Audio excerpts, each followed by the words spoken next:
I think it was McClellan that had figured out the other one. So, Yeah. All right. So, and you guys were planning to leave in the morning.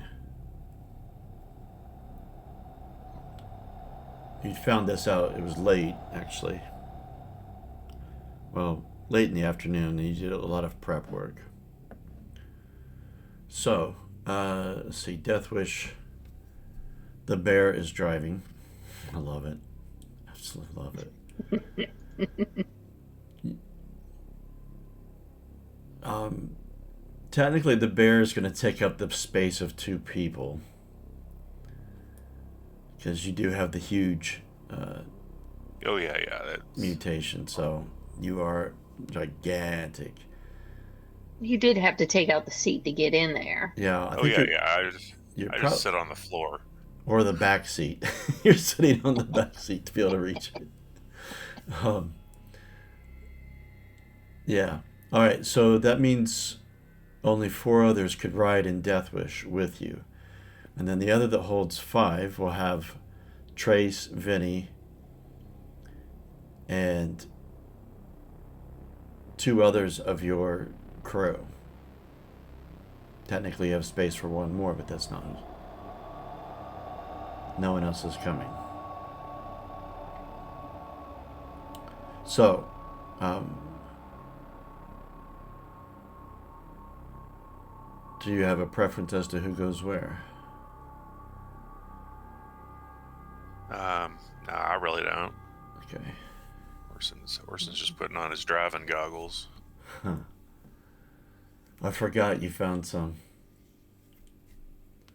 Wasn't it? No, it was something else. I think it was a shield you're going to have made into a shoulder armor. A sign you're going to have made into a shoulder armor or something like that. All right.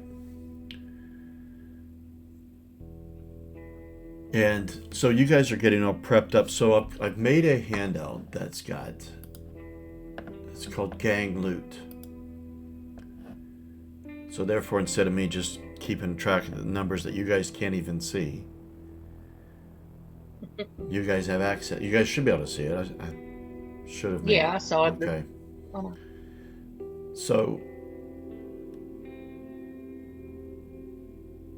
I need you guys to figure out what you're taking of that, if any.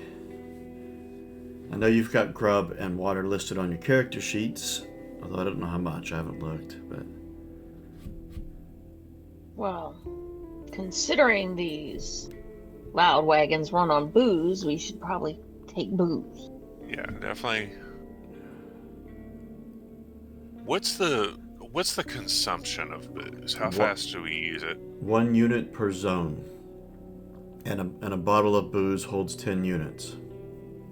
Okay. So Oh, okay. one bottle of booze is going to get you guys 5 zones of travel with these two cars, or 2.5 zones out and 2.5 zones back, which would get you to your destination. However, it doesn't leave you anything in case there's problems. Yeah. I was about to say we should probably at least take two. Yeah. A bottle each. Yeah. All right. Yeah.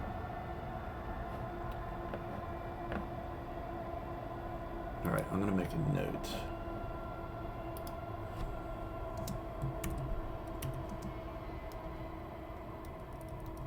Are we gonna say put that in the car, or should I mark that on my character sheet? I'm gonna make a note here on the gang loot page. Okay. Okay. Um,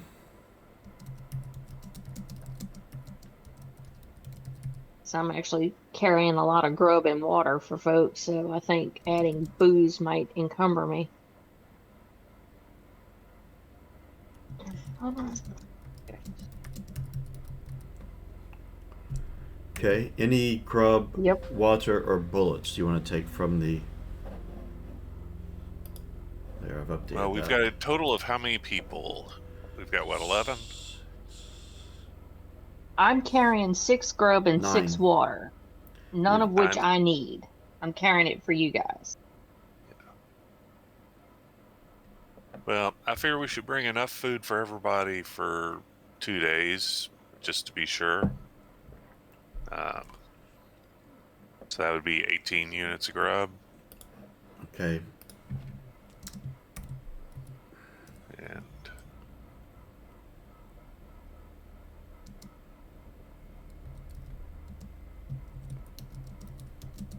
then we'll just bring all the water, since that's Yeah. same policy.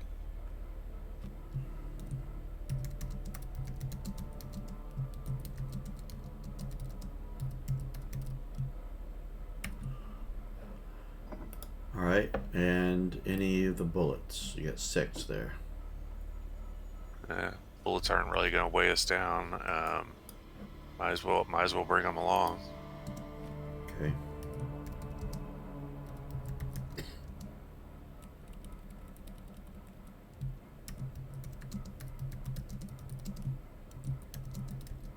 Does grub and water and stuff count toward our weight? Does that already factor?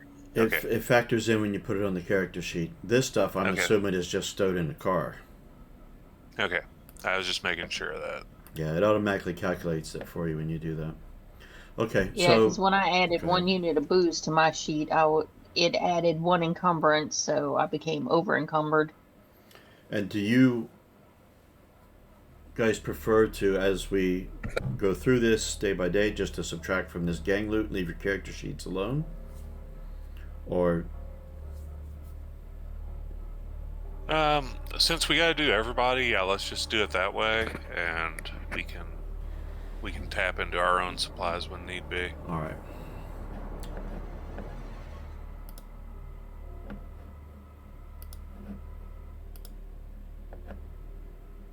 Okay. And do we get new mutation and feral points and everything? Yes. Sorry, let's get that. So if you have less than 10, I need to do that for your... And we get what, 2 of them? Yeah. Okay. Well, as many as you have mutations or animal powers. Okay. All right. Yes. Let me I feel do like that. I'm at 0. Well, you need I some. feel left out in this part. Yeah, I know it. I've been using them like crazy. Oh my God! Last session, I think you went through all of them. Yeah. I need those too. A lot of Kodiaks to go through here. Okay, let's see. Human toad gets 1. Annika gets 1. The toad, oh, the toad. I know it. Isn't he great? I love him so much.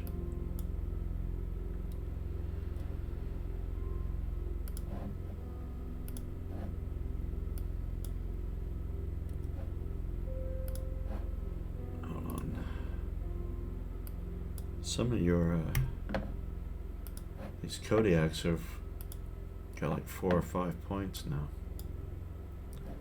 Oh, I'm gonna say while all the organics take care of that stuff, Trace is going to increase her shoot program. Because after her last encounter, she feels like she might need to use that shotgun better. Or what did we call that? Yeah, shotgun. Yep.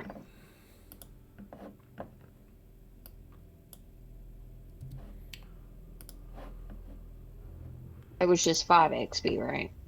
Well, I wrote it on your character. Oh, to raise it? Yes, 5. Okay, cool.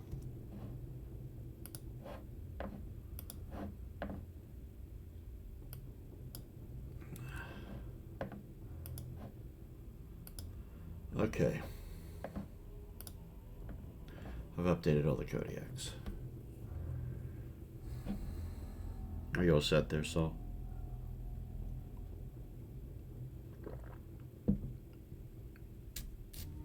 So? Yeah. You're set? Yeah. Okay. All right. So you're busy loading the vehicles up with supplies and gathering people, tightening straps, checking weapons. And you hear from the compound. The main building. A blood-curdling scream. And somebody in anguish. Not necessarily, doesn't sound like somebody in pain.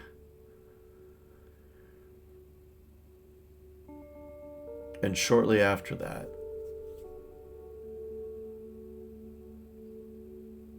someone runs out. One of the residents runs out of the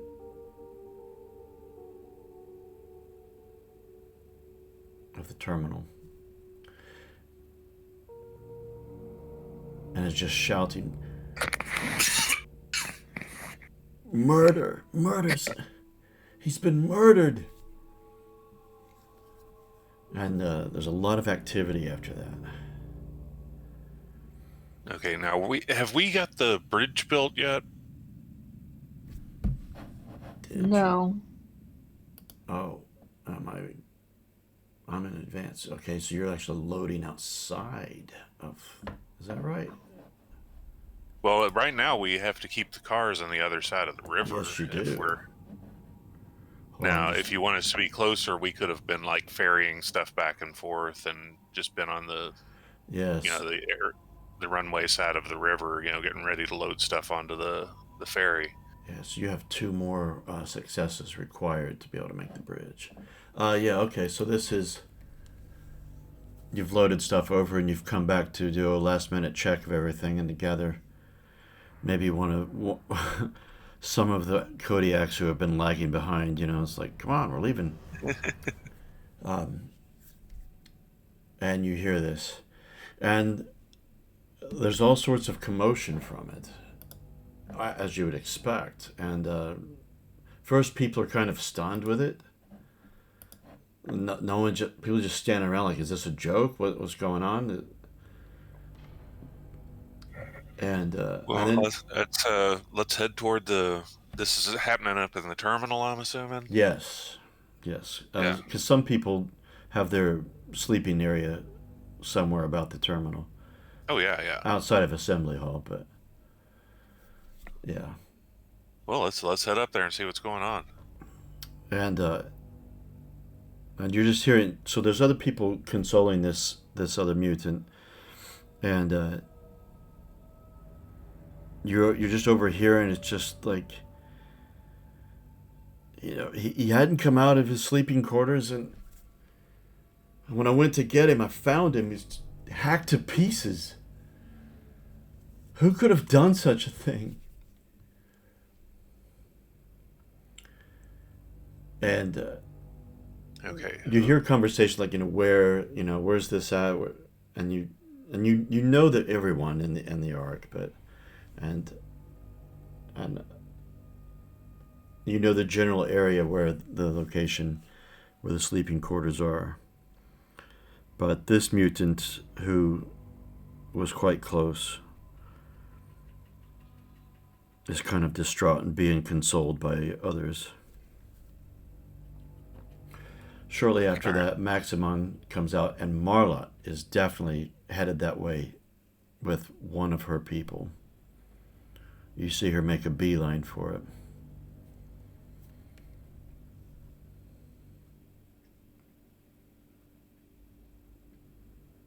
Are you guys staying outside the terminal where she came out of? No, I want to go in there and figure out what's happening. All right. Who all did we say was coming along with us of the Kodiaks that would be right there with me? That would be Connie, Zissou, Crystal, Annika, Halbert, and Eobard. Let me write those down. Let me put them in a... I'll put them in the chat on there. I'll put them in the chat on Discord. That way you can be seen all the time. You can reference back. There they are. Okay. If I put them on the game chat, it'll just get lost from dice rolls and such. Of course, put it on Discord, it's going to get lost in memes and such too. But you see Maximon making his way there as well, though he's not as quick as Marla. Okay. Well, I'm definitely making sure that I'm keeping Halbert and Connie close, because their talents would be useful for figuring out something involving someone getting killed. And I'm going to tell someone to go find Charlie. Okay. So you're keeping Probably. Halbert and who else? Halbert and Connie. Okay. What do you say, Saul? I was gonna. Connie's a good tracker, just by being a stalker, and Halbert's clairvoyant. And Charlie specifically has a tracker mutation.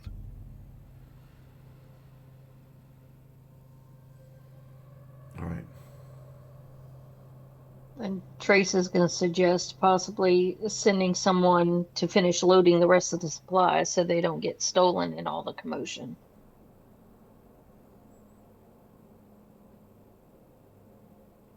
Yes. Okay.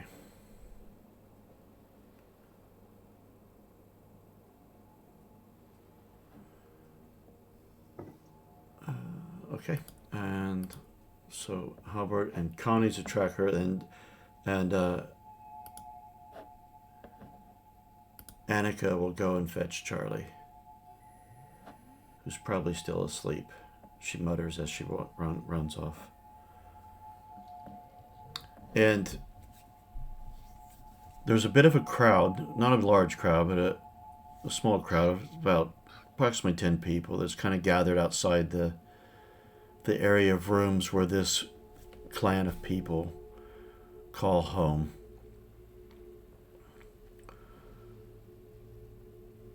And you can see that as you're approaching it, that Marla and one of her people have already gone in. Maximon, you know, is behind you, but you feel like he's coming this way.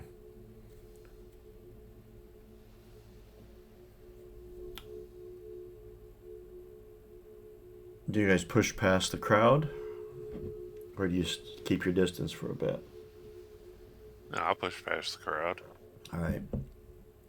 Trace is just going to follow Orson. Who did you say? I thought you were watching the car. Were you? Or was it another Kodiak who was going to watch the car? No, she was going to get some of the other Kodiaks to watch the car. Ah, I got you. Yeah. I was suggesting the Kodiaks that don't come with us stay and finish loading the equipment. Okay. All right. It's a little bit of a tight squeeze for you, Orson, to get through or this particular corridor because it's not as wide open as Arrival Hall, but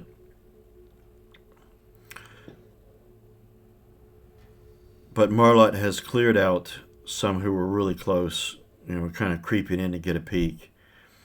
And you can, as you're approaching down the corridor leading to the room where their lodgings are set up, you do see a bit of a pile of blood. Pool. Blood doesn't pile. Just a pile of scabs. Pool of blood. And Marla and her gang, or one person, they're kind of just observing right now from a distance, kind of scanning the area from it. And Marla quickly looks up at you. Before she even sees you, she says, "You stay back." So, oh, Orson. Who is it? What happened? Well, I can't quite tell who it is right now. They're in a lot of pieces. Are we in like a bed, a sleeping area, or are we it's a room that's got a number of, there's some hammocks that are strung up. But then there's sleeping areas below it as well. This is one that was below. But there's only 3 hammocks in here, and then a couple of bedrolls on the ground. And this mutant is in one of them. And Marla said, I didn't stop to talk to her. I didn't even see who was the one screaming. I just ran straight for here to see what it was. So I don't quite know who, but I'm So just... look at, Go ahead. I say, looking at the body, you said it had been hacked to pieces. Yes. So what am I looking at here? You're looking at, it's a clean cut, like some sort of chopping, like a machete or something like that. But it's extensive, like excessively violent.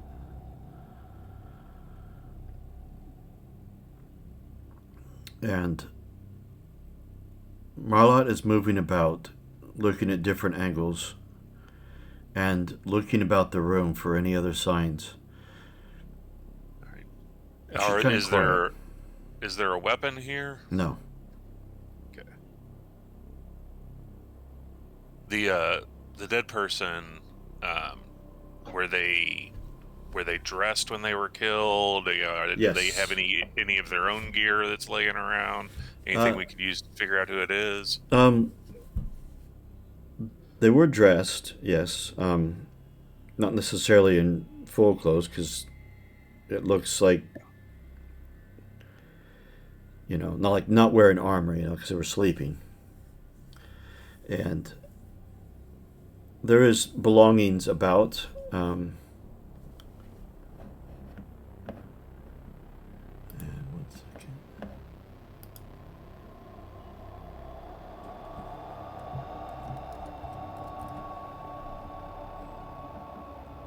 And looking about it, you see a few things, a few bits of belongings in this area that you think this mutant was one who was named Victor. All right. So I'm gonna tell Connie, look around, see what you can figure out, see if you can find any kind of a trail, and then once Charlie gets there, I definitely want to have him use his mutation to try to the tracker to try to see if he can figure out where the killer went. And if we can find any kind of object that the killer may have used or touched or something, we can get Halbert to try to get a reading off of it. But I guess the most obvious thing right now is to look for like any kind of blood or anything. If it is this violent, maybe they left some sort of a blood trail or something as they left. But Charlie should be able to just smell them down like a bloodhound. Let me open up Charlie's tracker.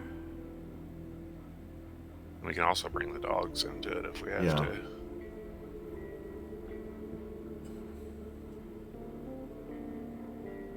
It's so perfect that he's a dog handler with that mutation.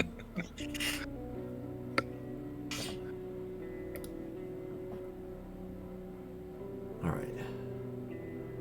And then Connie's.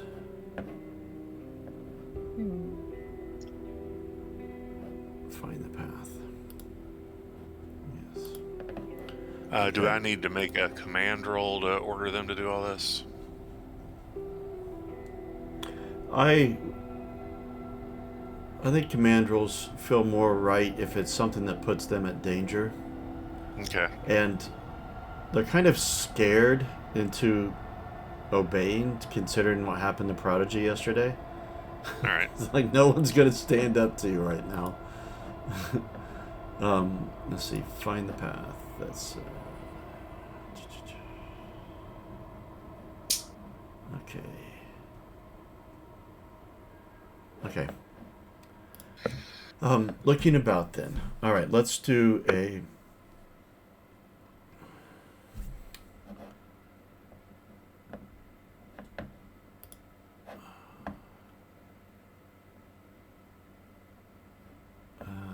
let's see. The best skill for it is probably going to be Scout. Or, hold on.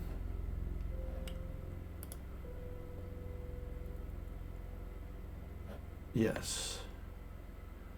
Scout seems to be the best use here. Let's see. I'll let Connie roll as well. And Orson, if you're anyone in there, could roll for Scout. Okay. Connie did not have Yeah. any luck at all. She's like, whoever did this, they've covered their tracks well, as far as I can tell. I was just looking at scan for myself to see if that would apply. I thought it did. I got a success with it.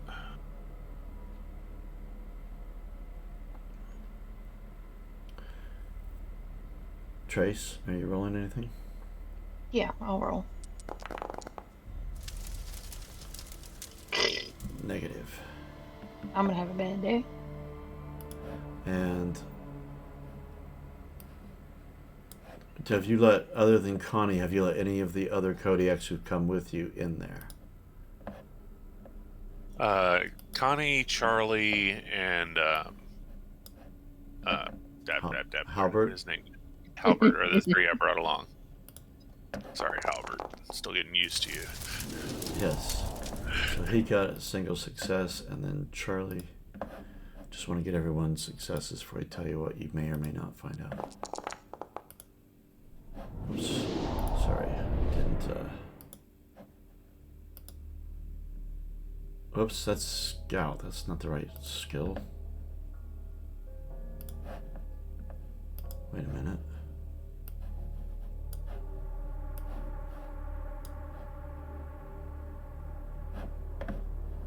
What am I looking at?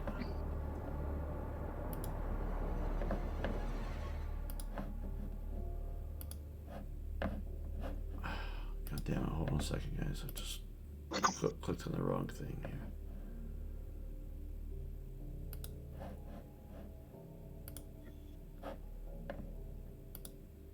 Yes. Oh, it is the right thing, sorry.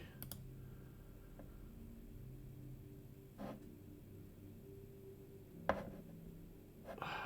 it.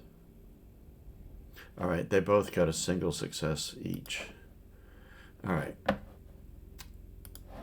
Looking around then.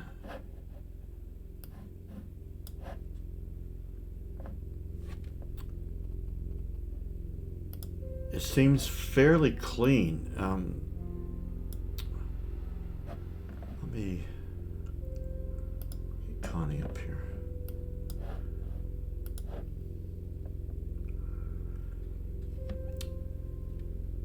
You would guess, perhaps, that this was done extremely rapidly. But you have found kind of, not obviously, so that's why it's a little bit more difficult, but it's kind of near the door frame. A bloody fingerprint. And it looks like a partial fingerprint too, so maybe like a first couple of digits. Perhaps grabbing the door frame as it left in a hurry.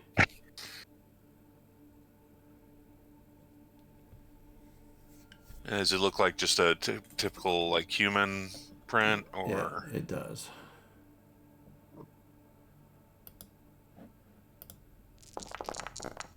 Connie immediately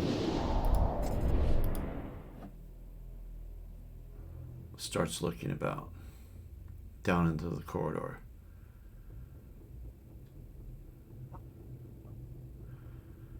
And All right, everybody, get out of the way. We're gonna see if we can track this down. There's a few more drops out here, she says.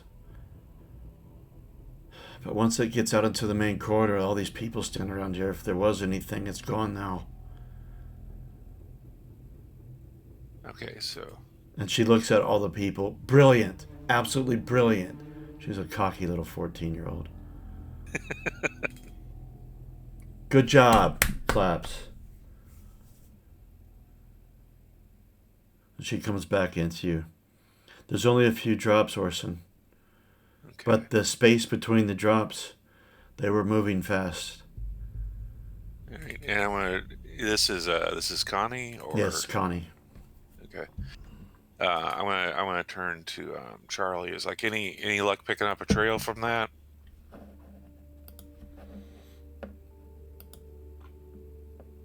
Because he's actually got the tracking power. Yeah, I know it. He's you see his nostrils flaring, and he's been over the murder site, sniffing about, and then he goes by the door where you guys. Well, he noticed it too, actually, where you found a blood print, and then he goes to the corridor.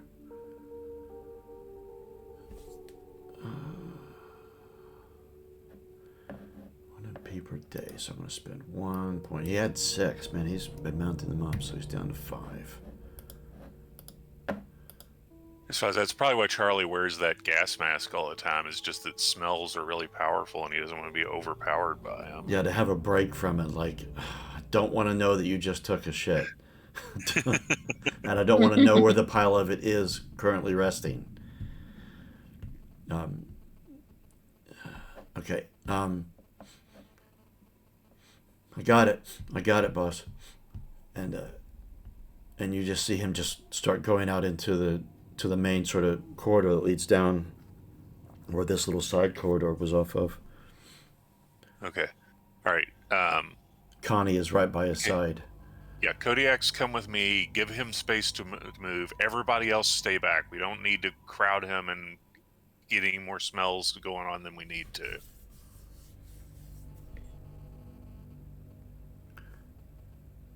Halbert is staying in the room. Okay.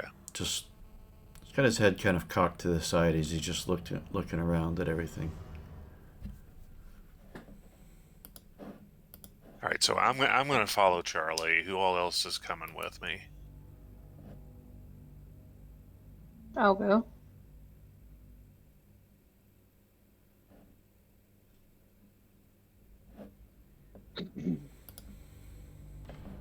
All right.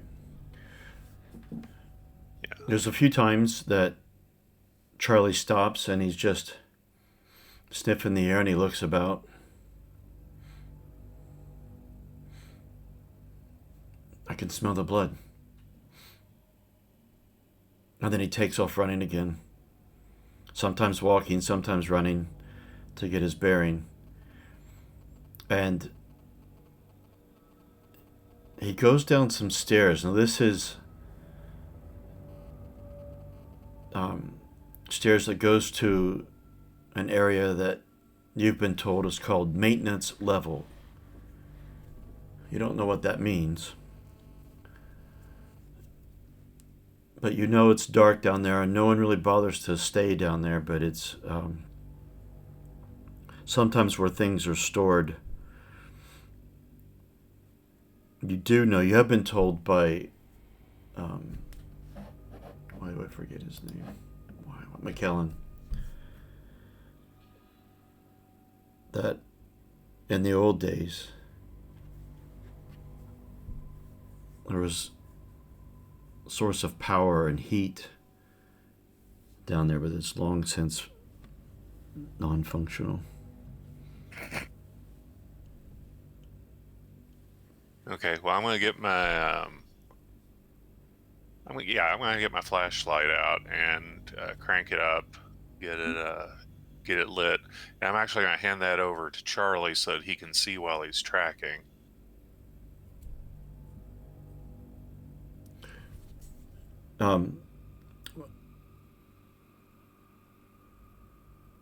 Yes.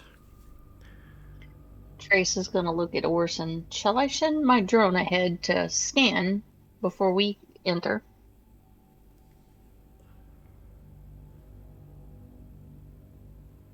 That sounds like a good idea.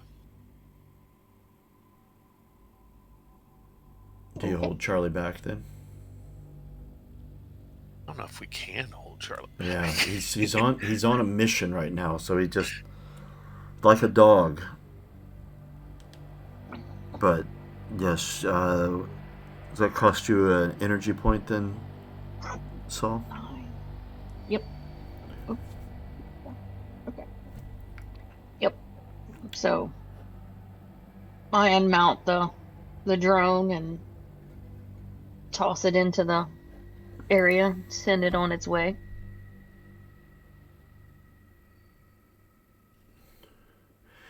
And so you're kind of, I mean, your drone doesn't have a way to sniff out anything, obviously, but it's kind of like hovering over Charlie, being some eyes and ears for yourself.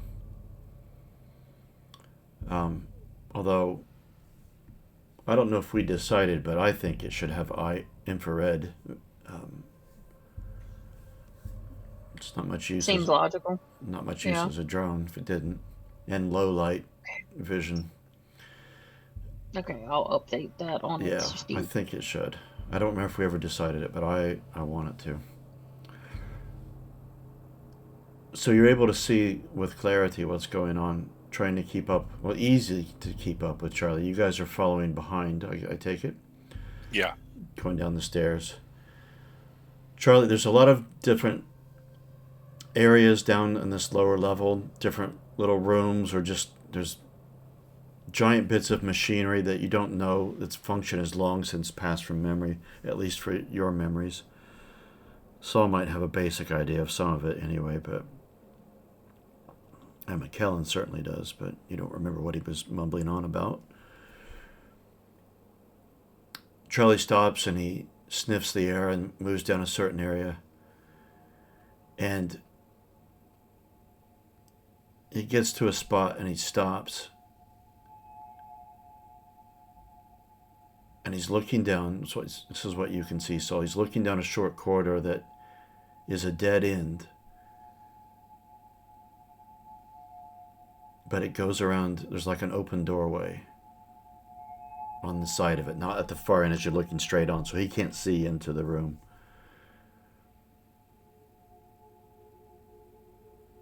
But he stops and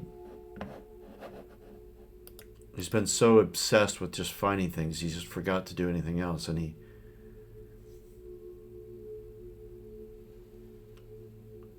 you see him on the drone footage. He stops and he pulls out a shotgun. And he's just stood there, watching. Okay, well, I'm going to try to catch up to him, but not just go thundering up to him. You know, try to move up to him cautiously. A giant bear moving cautiously. I love it. Yes, I'm gonna do the same. I would have been relaying this info to Orson and the others with us. Right. Do you send the drone further ahead, Saul? Yeah, send that drone into the room. And it's a small room. There's some boxes and like a barrel of, you don't know what is in it. It looks old, it looks ancient, not something that has been stored down there by any of the people in your ark. But leaning up against the box at the far end, you see the body of a humanoid, still alive because you can detect the heat from the infrared. But it's shaking. Do you have audio on this drone? I can't remember. I thought you did. That was another thing that I don't think we discussed, because it just says it can scan and infiltrate. Yeah, it has audio, definitely then. Okay. It's got to. You can just hear rapid breathing. And Two-way or one-way audio? one way, just to you.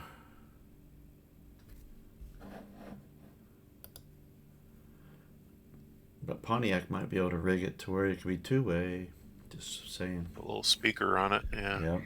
Yeah. And but you can tell that the humanoid is just shaking. And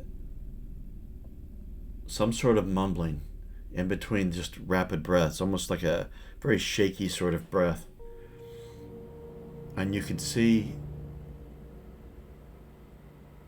a large machete lying on the floor beside him. It's about, I don't know, a couple feet from his hand, so it's not like gripped. Can't tell who it is, though. Okay. Well, let's get in there. I'm gonna get my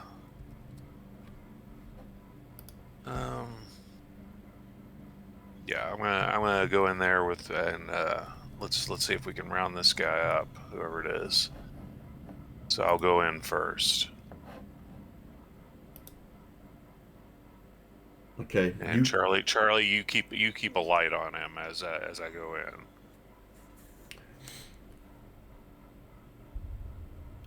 You fill up pretty much the width of the room, for the most part.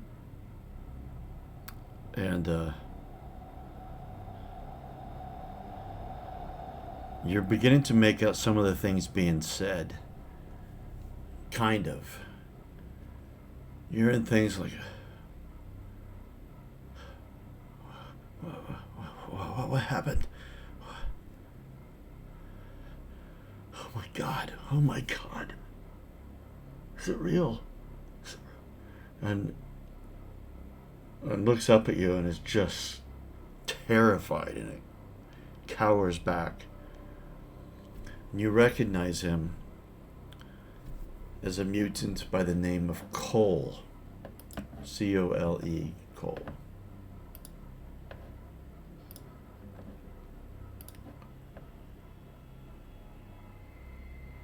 And All right, stay right there, Cole. he just screams at that. It doesn't seem like that he has recognized you. I mean, you think, is it? I'm the only bear who lives here. And I'm not easy to miss, but so something's up. All right, I'm gonna make a swat for the machete and see if I can knock it across the room away from him. Yeah, okay, I won't make you roll for that one. Yeah, quite easy. You've got quite a long reach anyway.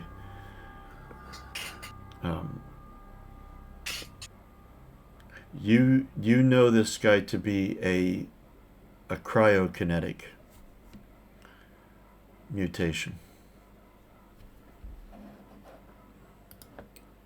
Not that that's relevant, but Ooh, excuse me. So what's going on here, Cole? Why are you down here? and he just looks up at you, really, really confused, and then eventually, Orson, oh, it's you. What happened? I have a terrible dream, and you see closely now he has got blood all over him.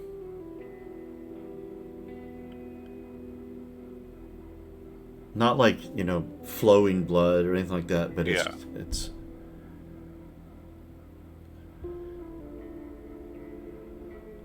and his mind, his eyes are just so wide. And sometimes he kind of closes his eyes and goes a bit catatonic, and then comes back with a scream.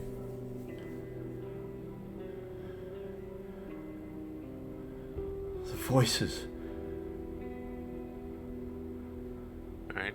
Can I go ahead and try to sense emotion on this guy and figure out what it is what emotion he's feeling here?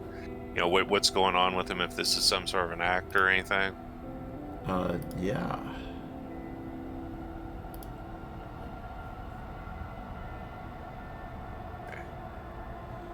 Yes. Oh, there you go. One success. You've got 3 stunts you can choose from there. You should be able to click on it and it should show up. Yeah.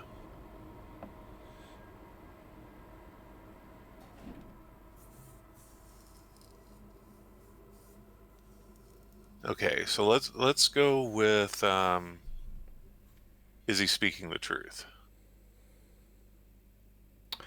Yes, you get the vibe that he's very convinced of it. That he doesn't quite know what happened. He's had a terrible nightmare.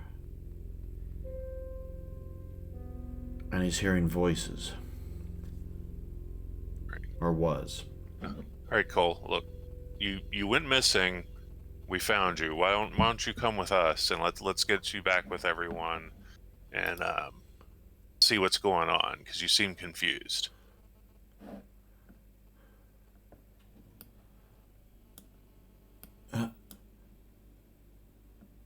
How was Victor? He was in my dream. Victor, what? Um, I don't know. Let's go find out.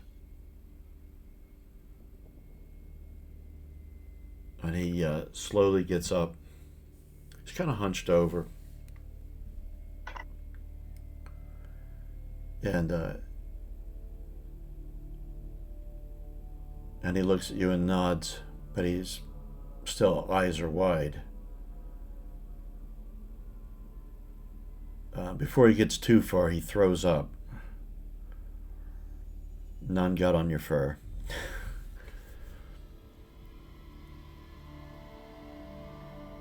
And then he carries on going with you.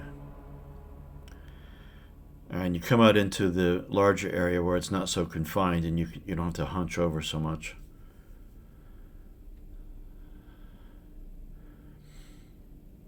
So what happened? Why'd you go running off?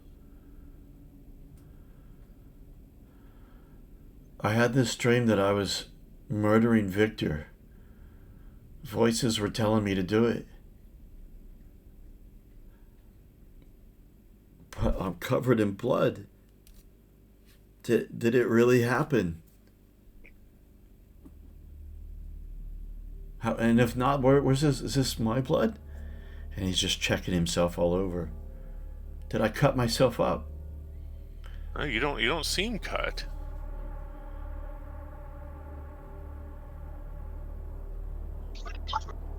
From behind you. Oh, sorry, before that, Charlie takes a sniff.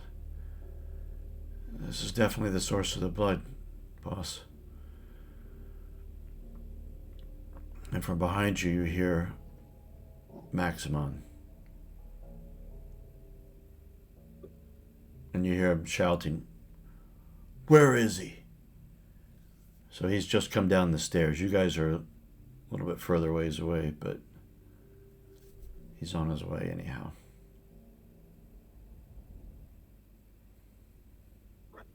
Colt, here. Stay with them for a minute. I'm gonna go talk to Maximon.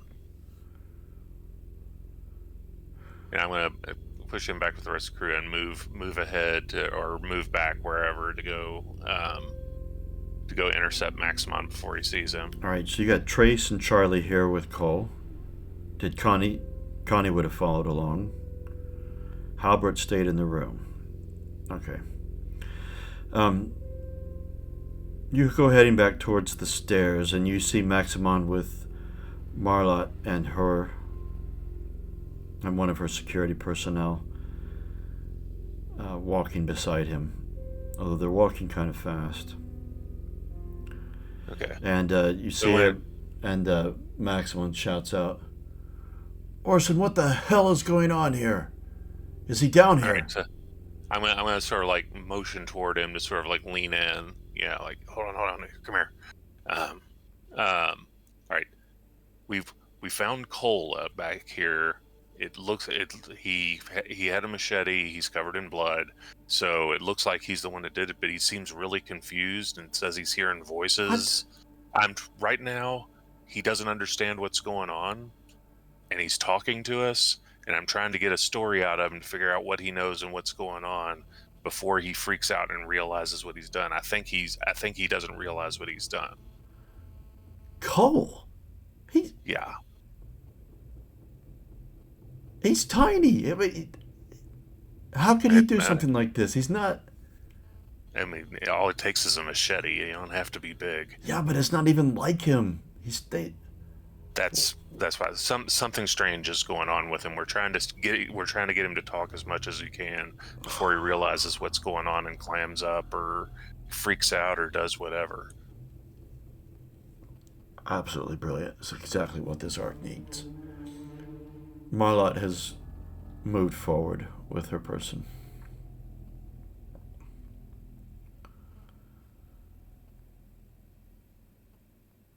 Well, we need to talk to him. This is Maximum. Oh yeah. I'm trying to not crowd him too much right now while he's still talking. See if we can get him to admit or tell us what's actually going on here.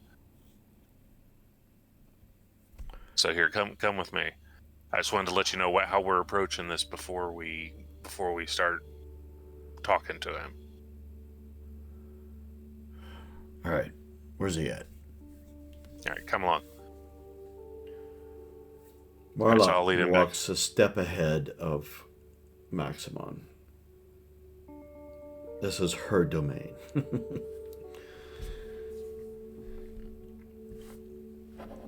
And while they were away, briefly, Trace,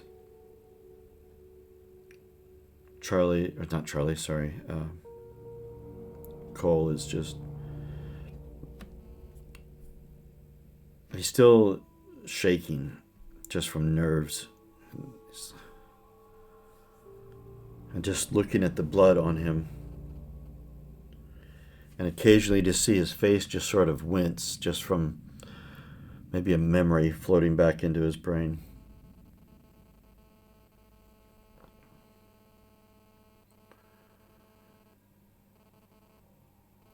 And he just looks about, and then right about then,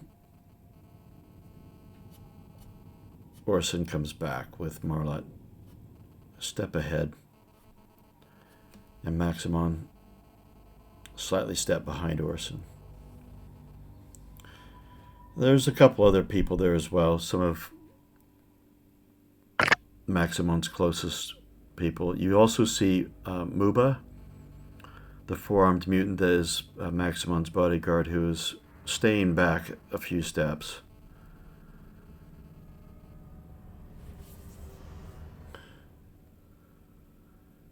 And quickly, Marlot and a person get on either side of Cole.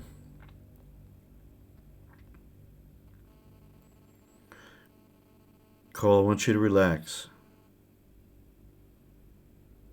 And I want you to describe to us everything that happened in your dream. Actually, she doesn't know it was a dream. You only said that he doesn't know exactly what happened. So say, tell us everything that happened that you can remember.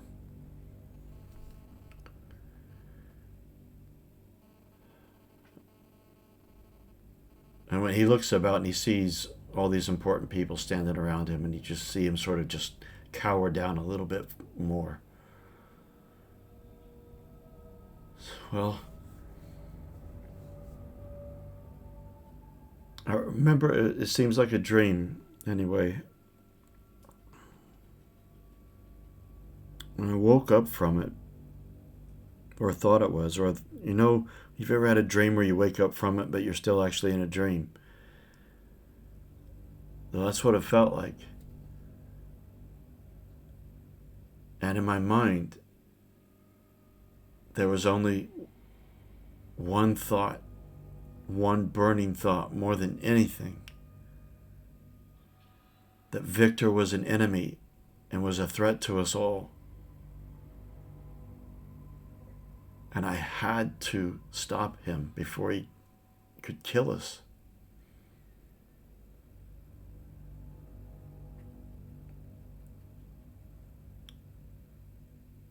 So you say there were voices? What sort of voices were you hearing? I couldn't make out who the voice might have belonged to. It was more of I call it voices. It was more of a thought. I didn't have any weapons, and I just went into where Victor was sleeping.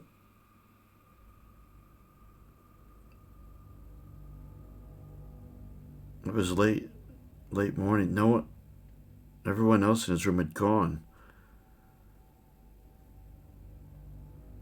And I grabbed his machete and just kept hitting and hitting and hitting and hitting. And then I woke up here.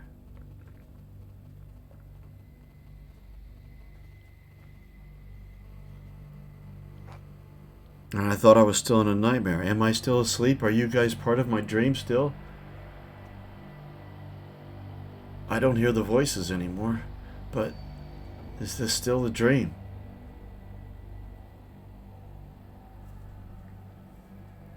No, this is real. You're with us. We're looking out for you.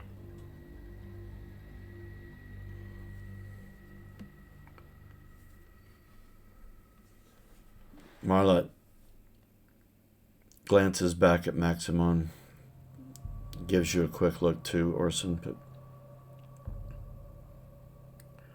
Cole, I think you should come with us.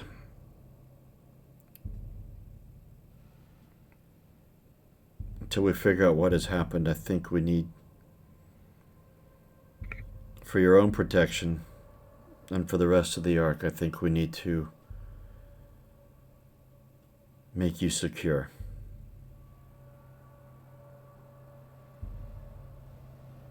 And then he just shouts out, "But did it happen? Is Victor alive? Is it a dream? Can anyone tell me?" We'll have to go find out. Here, come with us, and we can go see what's going on with Victor.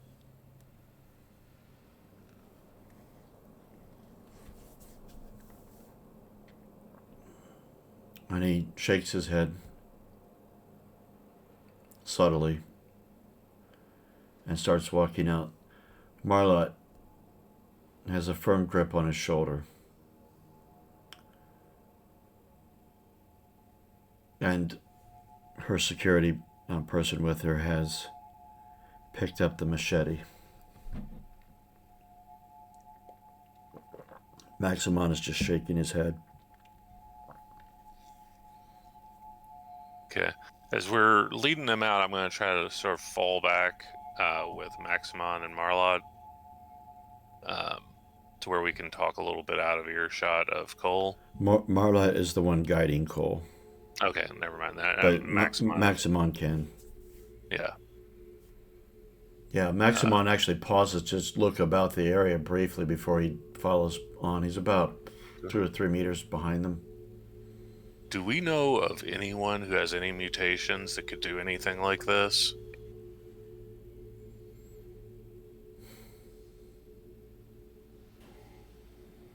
Well, there's a few, actually. I mean, because right now I believe him. I think he at least believes that this is all true. I don't know what happened or not, but I mean, people have the ability to mess with people's minds and stuff, so maybe someone did this to him. Well, there are a few with the ability of putting visions in a mind. You run with one.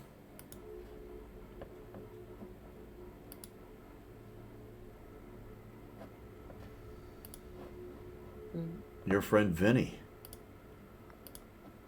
Apparently.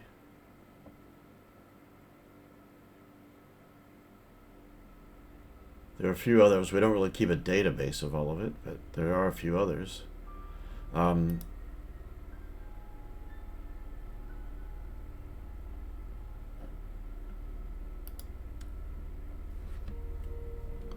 There's also some with the ability to manipulate someone like a puppet.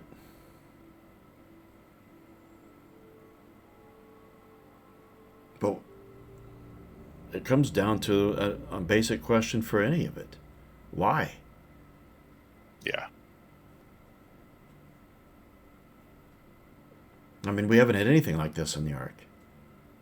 There's Does been anyone have any sort of problems with the victim, or? not that I'm aware of. I mean, you know, we've had the odd scuffle over grub and water, but not cold-blooded murder.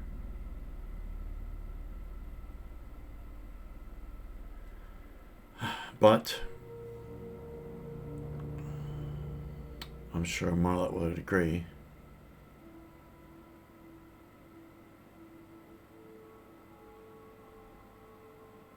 We need to find and investigate. There's also the chance that some sort of outsider came in and it was involved in this. So.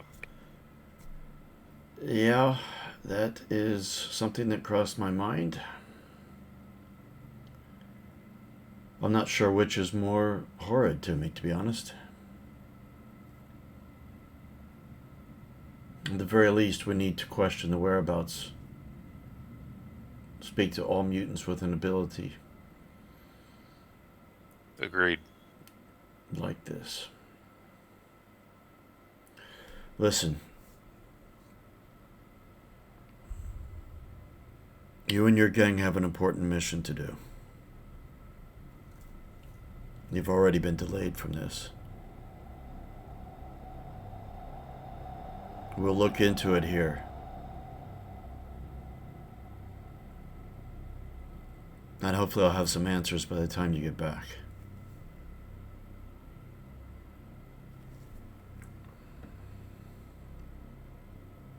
Okay. Is Vinny going with you?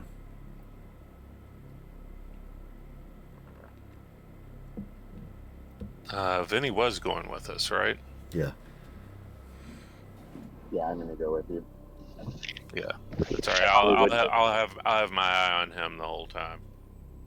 I mean, I don't want to cast blame without evidence. Having a power like that doesn't mean that's been used for that reason, but... Has he been acting funny lately at all? Also, I mean, yeah, I'm just spitballing here. It could be that. It could be that Cole has gone crazy. We don't know.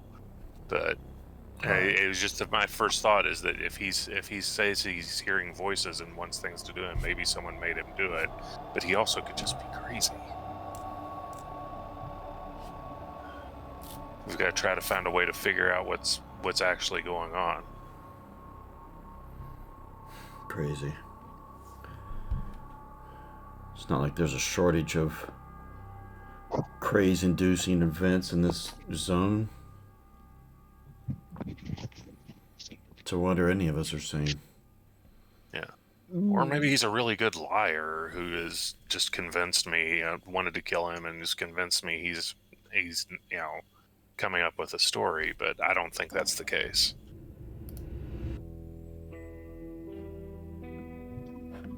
Well,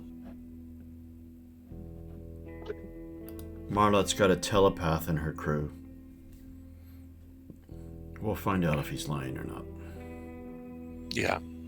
Before we leave, well, actually, Charlie's staying behind. Charlie can read objects, so have him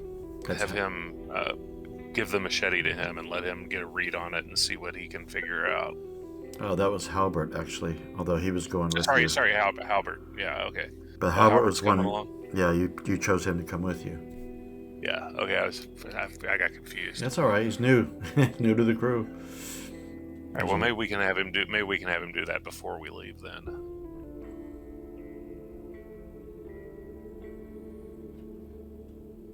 Okay, before you guys go, then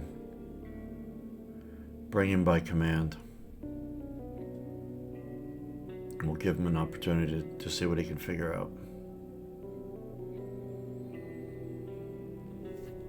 All right. They come upstairs, and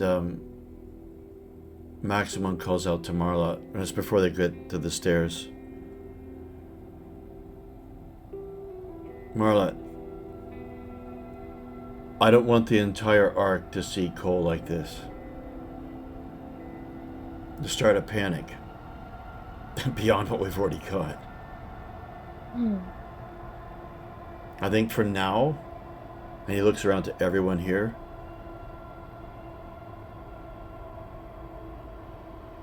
the lesser of two evils is for the Ark to think that this is an external instigator until we know exactly what's going on. And he says, well, let's take him up the back way, because everyone watched us come down here. Let's go up the other stairs and get him cleaned up. Get him cleaned up, and let's secure him where no one can see him. So they turn around and go down a different way.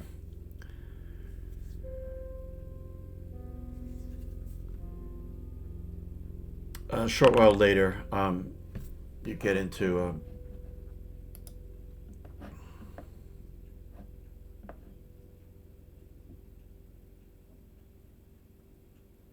who's got a crushed face?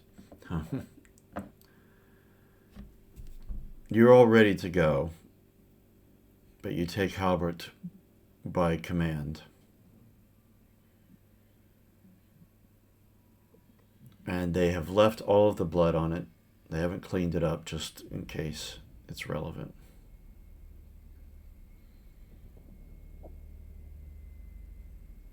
And Maximum and Marla is both there as well. Maximum looks at Halbert. Orson tells me you can see things with objects.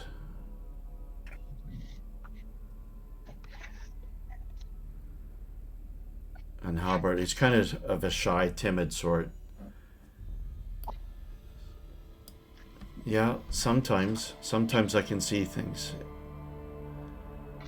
It isn't always exact.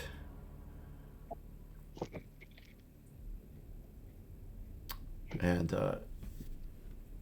but I will try. And he, sits down next to the machete. It's laying on a table. Looks at it for a moment. I'm going to spend an MP on him. And then he's careful not to touch the blood necessarily, at least at first, and he puts his hands on two spots, one on the handle and one on the blade. Takes a deep breath. And you can see his eye, and he closes his eyes, and his eyes are darting back and forth, you can tell underneath.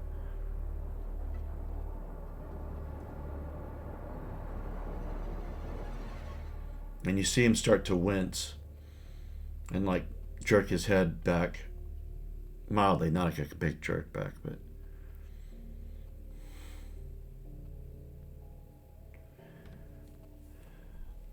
oh. And then he lets go, and I think I might be sick. I saw it happen.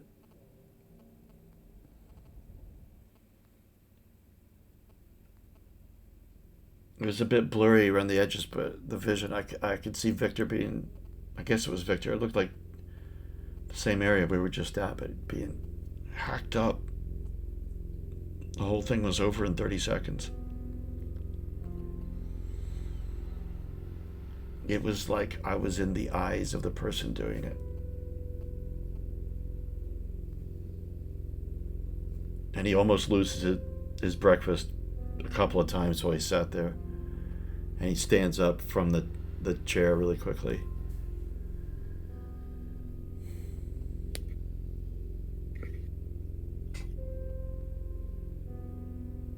I'm sorry, I couldn't see who was holding it.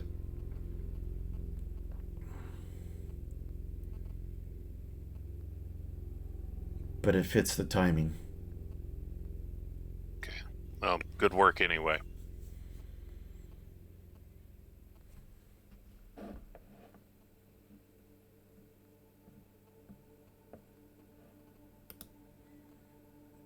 Orson, can I leave the room, please? Yes, you can. And he quickly, rapidly leaves the room.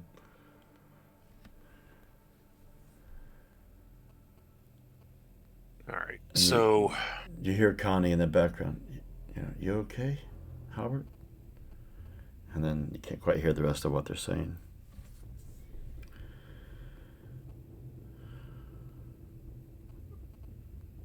Maximum looks at Marlott. Says, well, that's good enough to me to confirm this is the murder weapon, as if there was any doubt of that, but...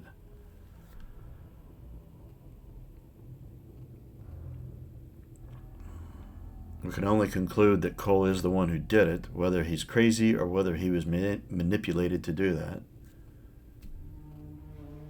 That's what remains.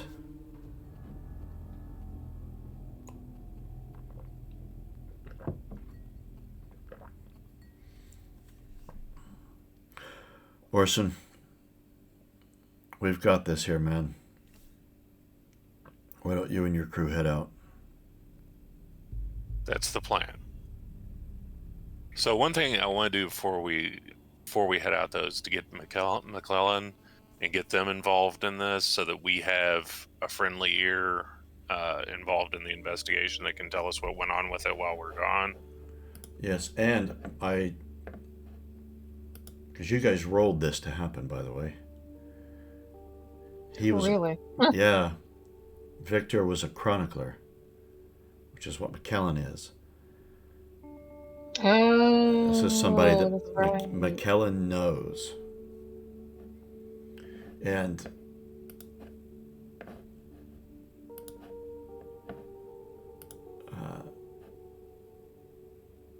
McKellen is a telepath. And I'm not trying to throw suspicion here, but he's also a puppeteer. And you've seen him do it before. Can take control of other humanoid creatures and turn them into his puppet. Yeah, why would he want to do this here? It doesn't make any sense. No. It's only suspicion by ability and same occupation.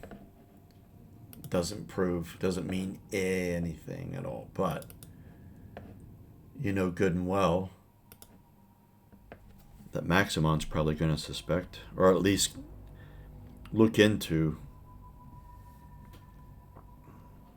he'll be on a list.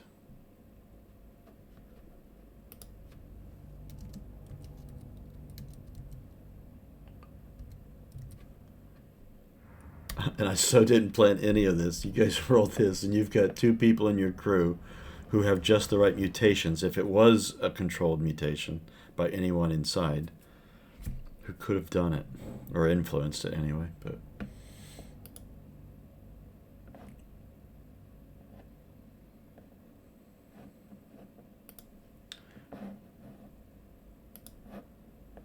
all right.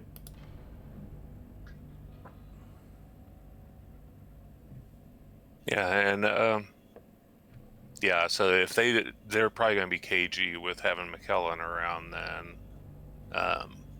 Well, So, he's also a telepath. He's not the only telepath in the Ark, but he is one.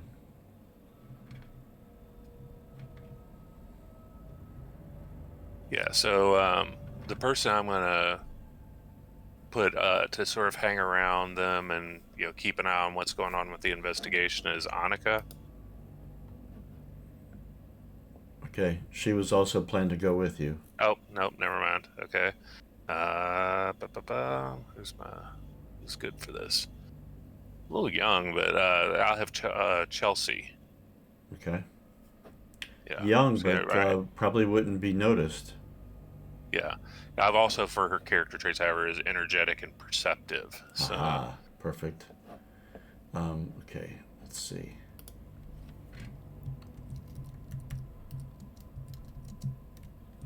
Making a note for Chelsea and McKellen. Keeping eyes on the investigation.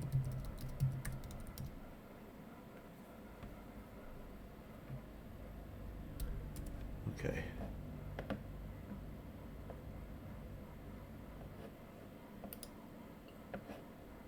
All right then.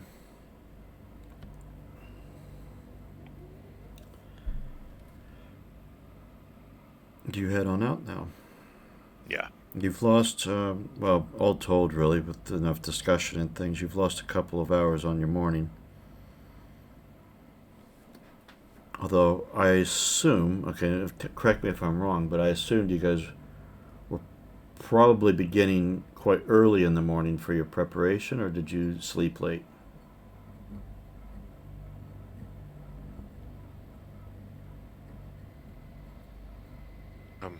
Let's say we're getting an early start. Yeah. And Trace not needing any sleep, she would have gotten up or started prepping before them, even if they had slept in. Okay. So, All right. So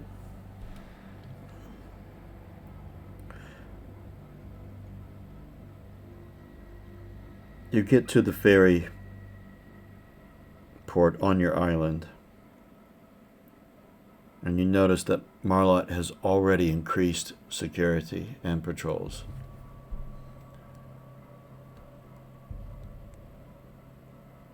And there's a couple extra people. There's normally like 2 watching the ferry, but there's 4.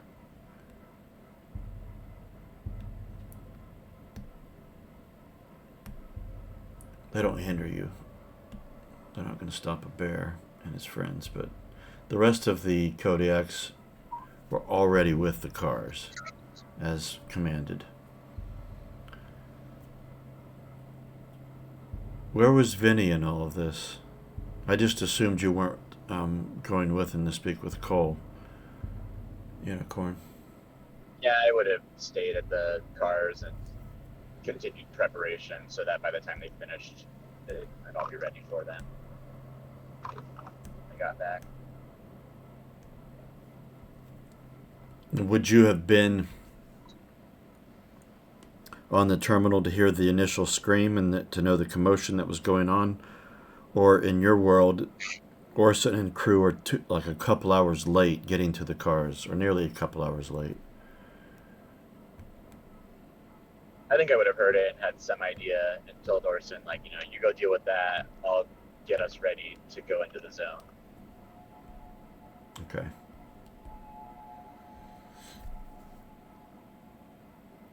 Well, you see that the ferry is operating and making a trip across.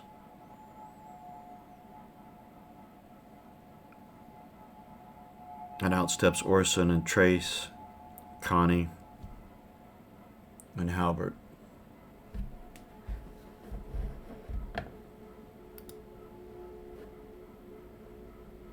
Yes, that's all of them. What was that all about? Are we still going?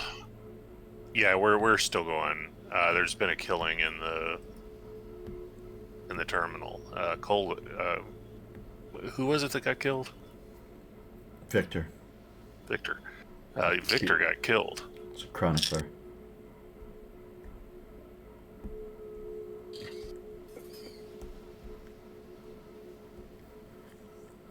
Sears? Yeah. Well, I'll tell you about it while we drive. Here, get in the car with me.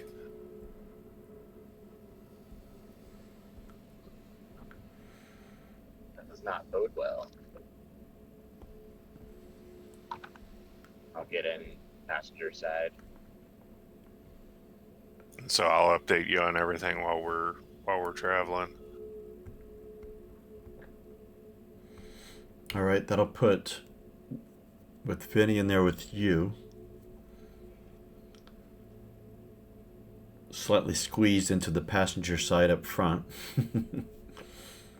because you are still quite wide. That'll be 3 Kodiaks then behind you. And then Trace will be with the other 3 Kodiaks in the other vehicle.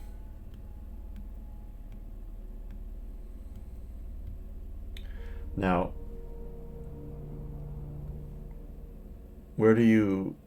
So if you're all on the map, yes you all are. Are you planning to... Well, the checkpoint you've been on already, and you know that there's a road going east-west on it.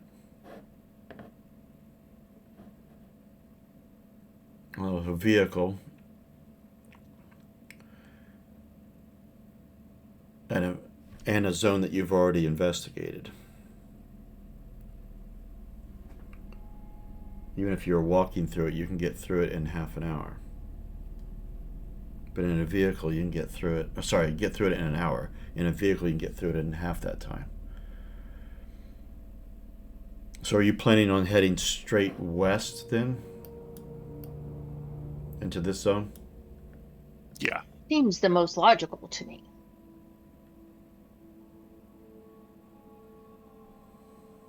All right. Is that you backing up? Just looking back as you're just backing up. No, clear the way.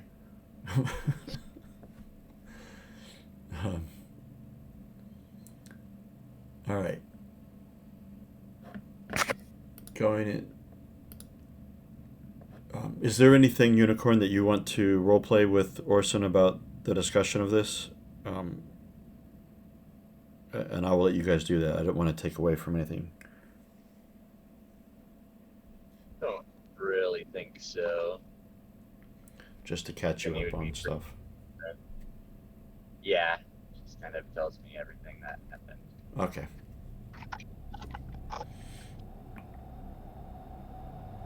Okay then.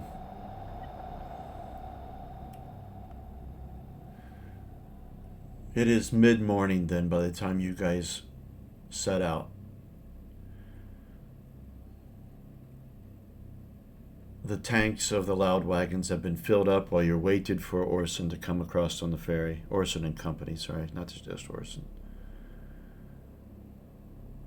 Loud wagons fired up, and loud they are.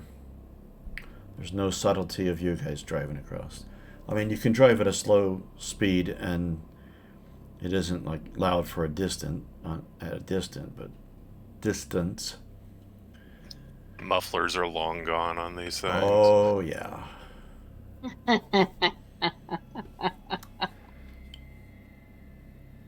You know, but what I meant by if you're not revving up, it's obviously going to make noise in the immediate area, but it's not going to travel for zones and zones. But which is the thing, though, with the lack of, if you compare it to modern day, with the lack of just constant sound of traffic, any loud vehicle moving is going to be heard for a distance. If it's moving fast, you know, loud engine. Anyway.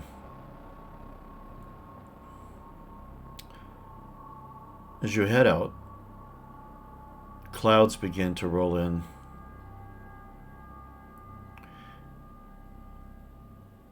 And you hear thunder sounding in the distance, rolling across.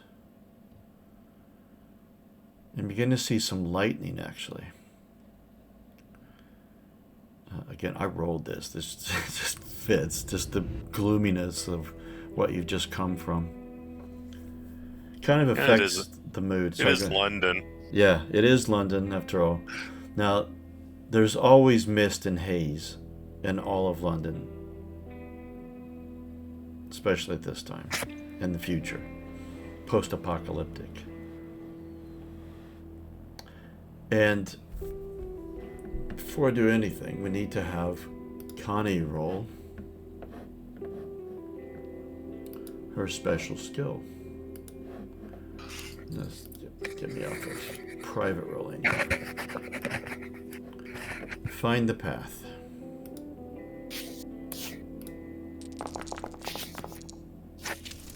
Single success. So, if you guys look at the stunts, or at least Orson, she only got one success, which, let me double check the find the path skill. I haven't rolled that in a while.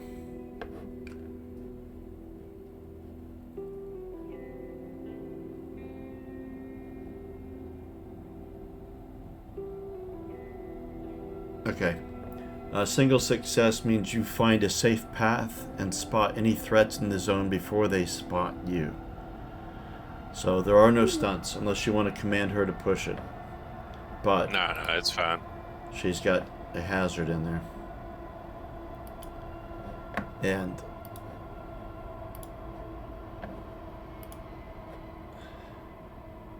but she's out and above whatever the lead vehicle is. Who would be the lead vehicle? Would it be you, Orson, or would Trace lead the way? The one with harpoon would probably be better to have out front. Okay, so that's Trace. So Connie would be up there.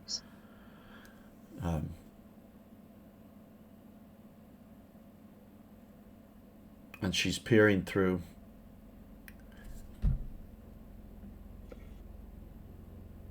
And she's looking up at the sky as well.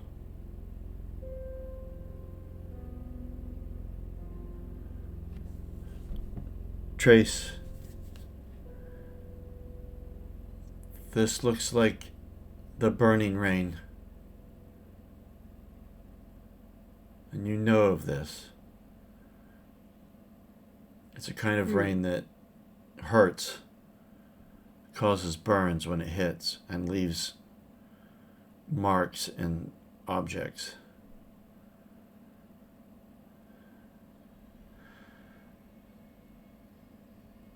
Interesting.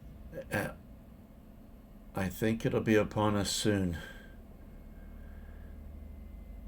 Other than that, I see... looks like a large tower in front of us, down the road. It's big. It's like a... oh... it's like, you know, like the barrels that are about on the tarmac. Only it's gigantic. It's really, really tall. Looks like a giant barrel. Giant barrel. I can't see any more from here. We're too far away. Yeah, maybe that could be the water that they were looking for.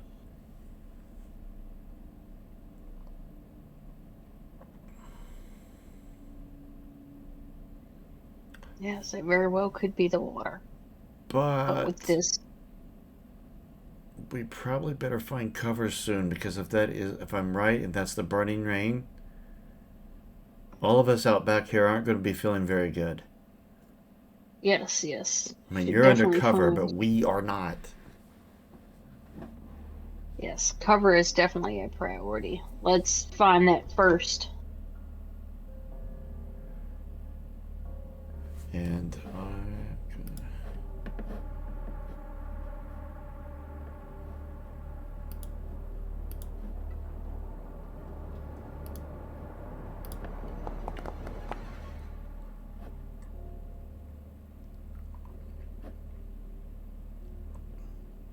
Okay, I want So we'll just look for the first Buc-ee's we can find, and Yep. I'm going to... With its 100 pumps and Okay. giant convenience store. I'm going to let Connie make another find the path roll, but not for the same thing, just to see if finding a shelter of some sort.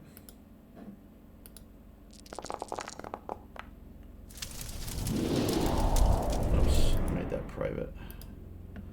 Too bad she didn't roll that for her first roll. But she has indeed. She has found, with 3 successes, I will say it's some shelter. It's kind of some dilapidated sort of buildings, but you can, big enough you can pull the cars in. And with 3 successes, I will say not a moment too soon, because once you pull under the cover, there's another loud thunder crack and a bolt of lightning. And then you start to hear the rainfall, followed by the telltale pss, pss, pss, pss, as it hits different areas, and you see little puffs of smoke when it does. And it gets a little bit foggier as a result. And a lot of the Kodiaks have gotten out of the cars to wait the rain out, but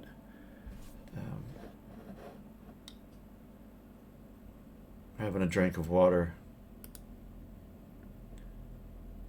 And have one of you guys roll a d6. It doesn't matter who. I'll do it. 3. 3 hours of rain. Non-stop. And about 3 hours later, so you're now early afternoon.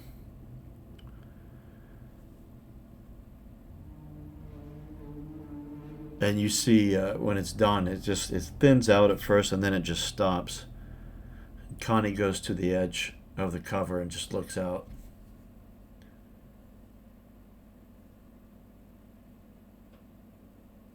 I think it's gone, Orson. But there's a lot of puddles of burning liquid out here. I think you can navigate around most of it in the loud wagons, but I'd watch your step out here. Is it going to hurt the wheels to drive over it? Well, look, here, I'll show you. I think if you guys moved around to the left there, it's higher ground and it's not collecting there. And then I can't see the road from here. I could go out and scout if you want. Yeah, probably best to scout a path so we don't end up driving into like a lake of this stuff. Okay. And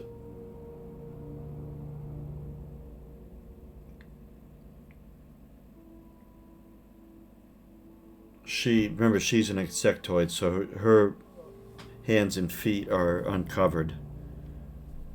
She's got like weird feet and hands, just almost slightly claw-like of sorts, like a bug's, but you see her kind of jump about, jumping over puddles and such, and she stops and looks around.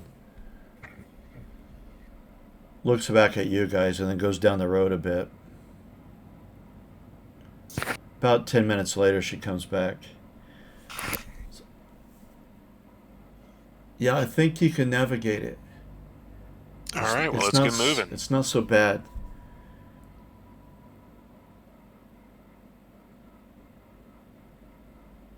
And then everyone loads back up.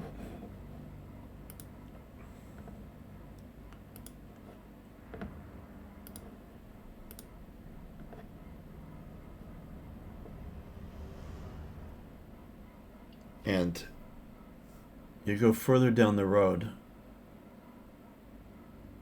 a couple hours into it, and you begin to see this large, just as Connie described it, large giant barrel. And as you get closer, there is a stairway that spirals all the way around it, all the way up to the top.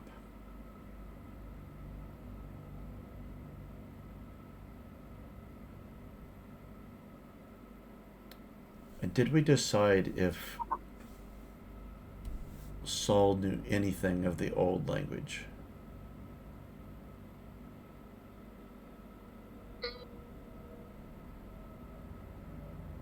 I'm drawing a total blank, but I am an interpreter. Yes, we did decide this. Let me double check here the stats on that interpreter. Really quick on you. That's one of your secondary functions. Understanding of all forms of language, human and otherwise. Given a few minutes for analysis, you'll automatically understand any language you come across. Oh, okay. All right, yes. The answer to that is yes. Okay, that's right. That's what interpreter does. There you go. I remember you chose that one because you'd be coming across all different types. I remember that conversation. You can read on the side of this. Well, some of the letters are kind of somewhat scraped off, but there seems to be the letters A, L, C, and there's kind of like some where, and then there's like a letter, you guess it's an N. So one letter has been scratched off, but underneath it, the letters are intact enough you could read the words petrochemical.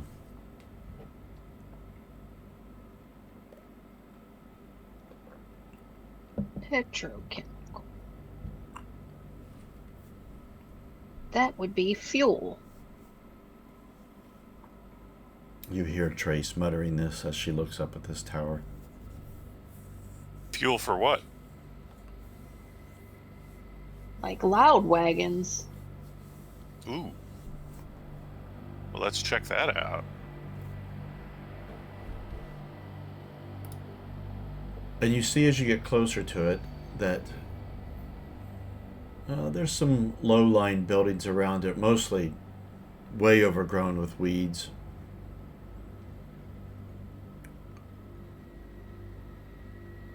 But the stairway that winds its way up the outside wall of this large barrel, for lack of a better word, seems to be completely intact, although it is rather brown with rust.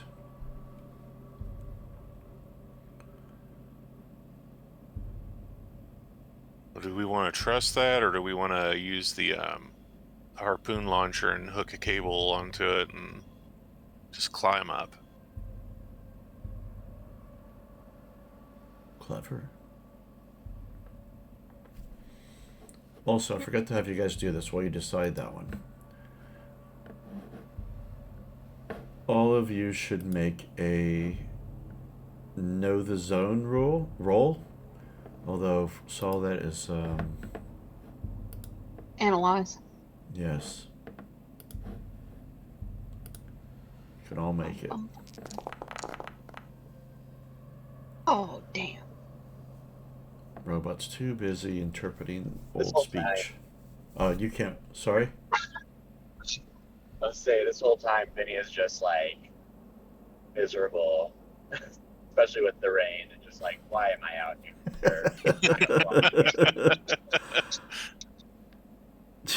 You knew it would be And then, bad. like, we get to this thing, and she's like, petrochemical. And I'm like, are we sure this is safe? Like, what? Can I wait outside, Orson? No, come on. I don't have know the zone. I think I have know nature instead. It's the same thing. Sorry, I forgot that there is a. I forgot. I was looking for the equivalent for Saul, and I forgot to look at the equivalent for yourself.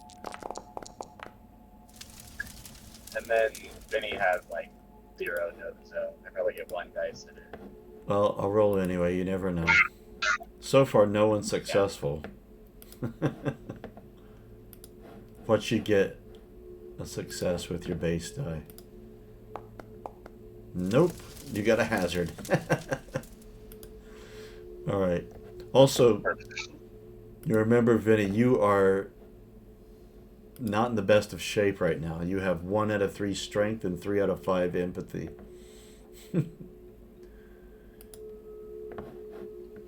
I remember that the fact you're just going out and you're in a wrecked state already. And it's raining. Acid rain. All right. I will roll for... This is just some information, which is why I'm rolling. I'll roll for the Kodiaks that are with you. So we've got Connie first.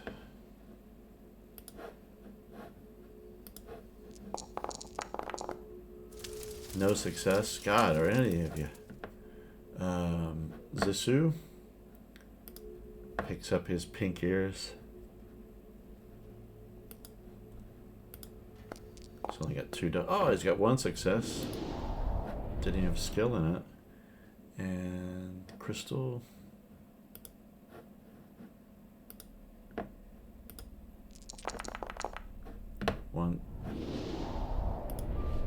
One success.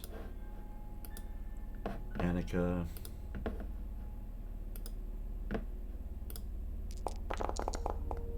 None. Halbert. Come on, Halbert, you're a seer. Can see nothing. And Eobard.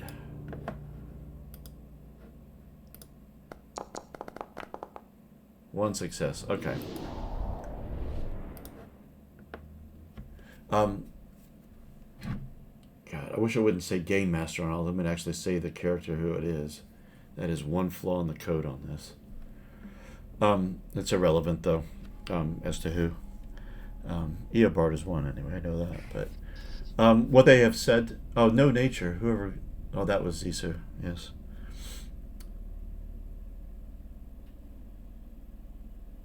They've been looking about just analyzing when you were waiting for the acid rain to stop.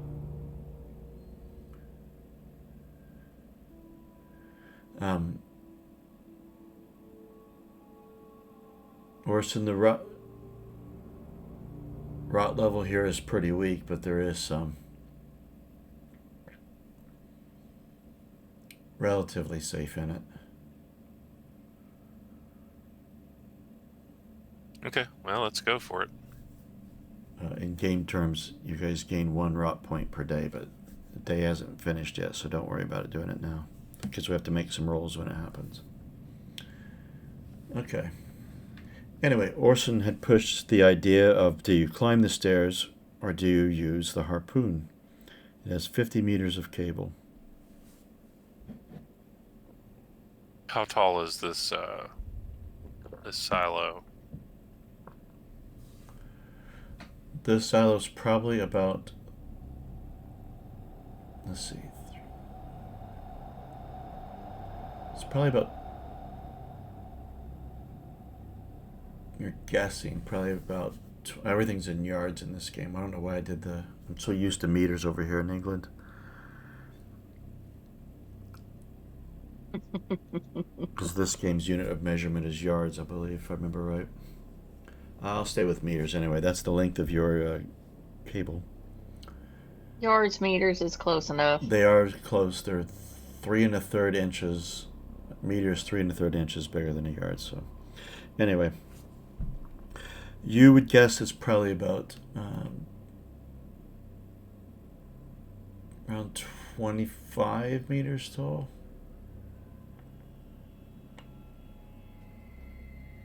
Give or take a few.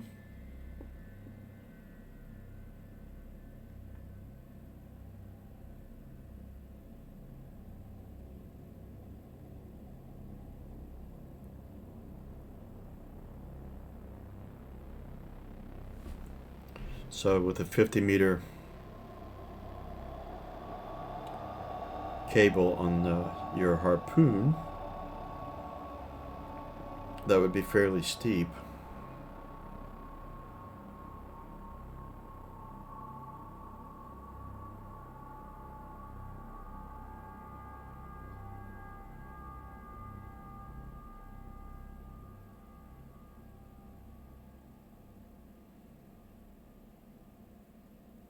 Worried about the stability of these stairs.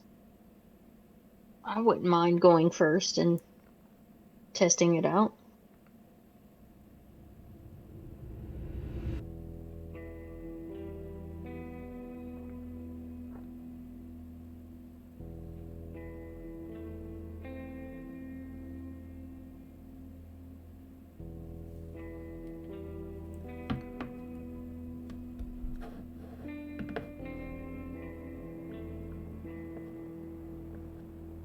Silence. Don't anybody talk. I was about to say, I was like, did I just lose the connection or something?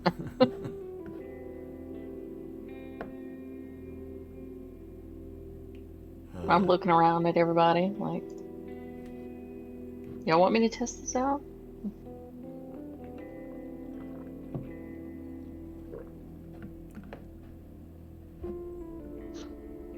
I think it would be best if you went first, Trace. You, after all, are immune to certain things that we are not. Indeed, and I can be prepared should it not be stable.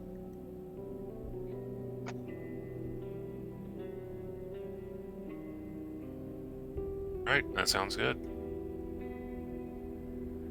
Okay.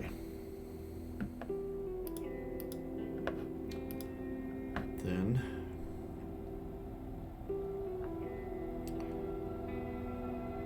you will need to make a move roll at, hold on,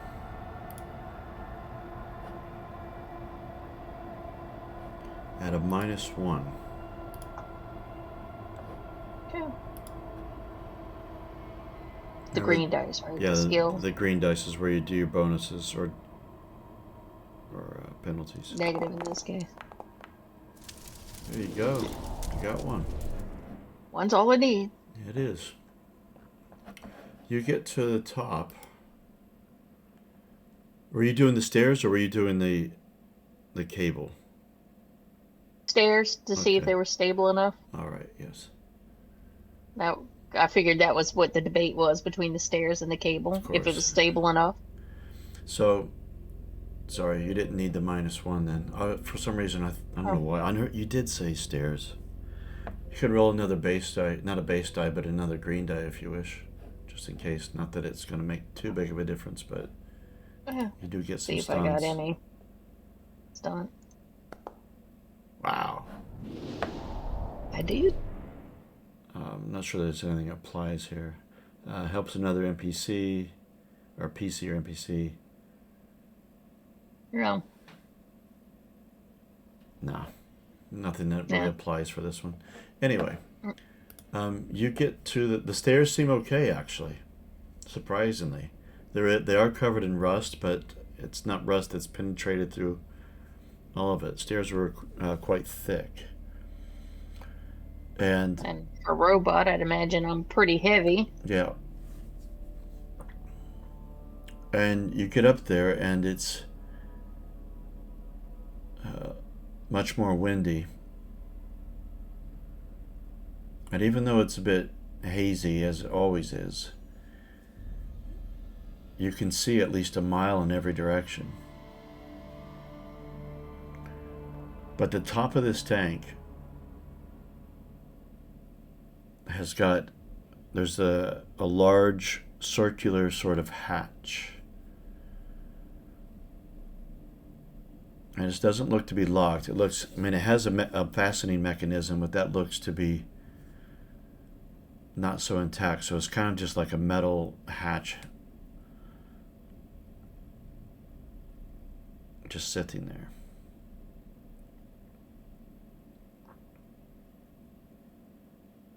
Let's see what we've got. And I am gonna have to we'll have you make a roll for, let's see, what's the equivalent in,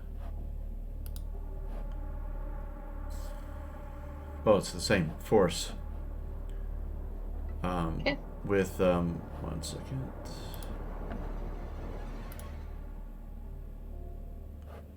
With a +1 on it because there's no fastener.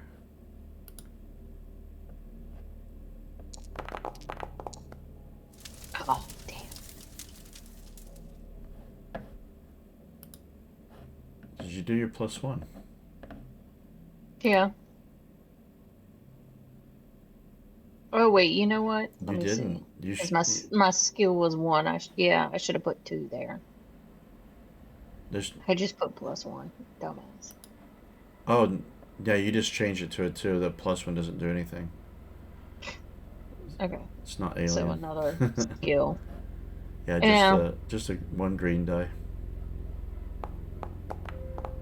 No. You're not able to make it move, but at all, but you do smell. Wait, robot smell? Yeah, actually. No, you don't smell. Sorry, sorry, I didn't finish my sentence. You do smell. You stink really badly. When you exert yourself, you have this oil that comes out. No, you do smell the smell of like petrochemicals coming from this. There's like a crack in it in the hatch area. You can't quite get it open, but you're clearly gonna need some help in getting this open to really investigate. But they're all looking up at you down at the bottom.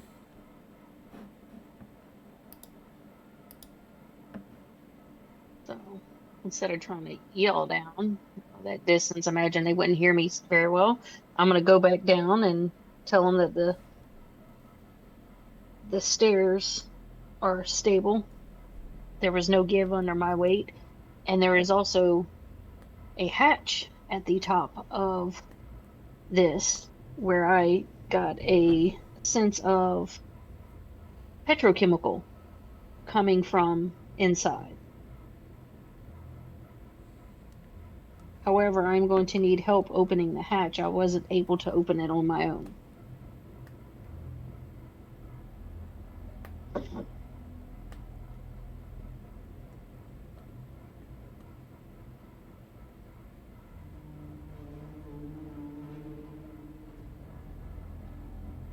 Anybody there?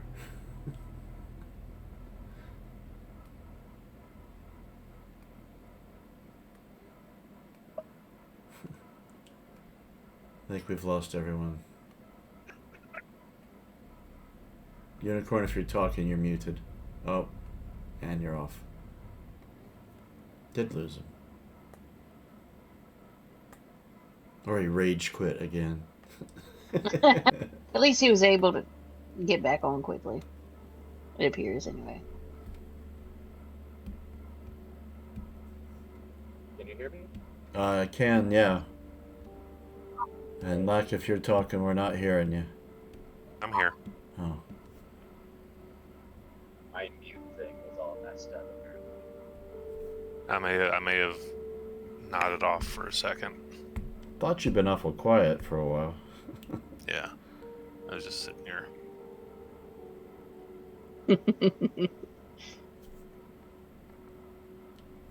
So Trace had climbed up to the top. She's come back down and told you all that there's a hatch. Stairs are safe. There's a hatch. She couldn't get it open. She's going to need help getting it open to be able to check what's inside. Alright, well, let's go up there and try to get it open. Are you going up? Yeah. Okay. I better take the stairs by myself. So they do creak a bit, but you don't feel them give at all.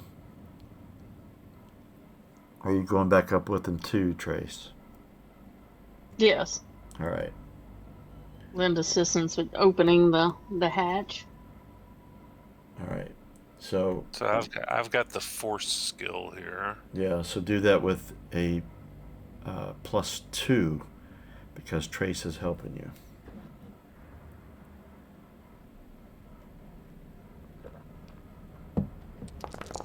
That's a lot of dice. Did better than me, though. And you've got one stunt then. You can push Yeah, or I'll use throw the the- object with great force.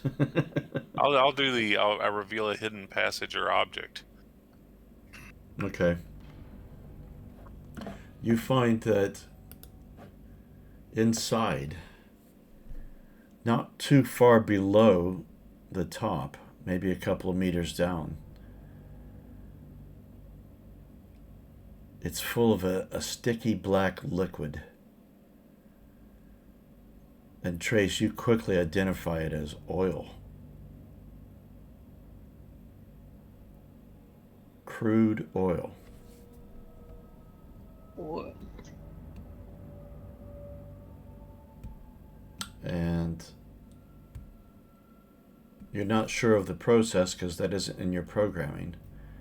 but you did know that the ancients had a process of turning this into a fuel. Perhaps Pontiac might know.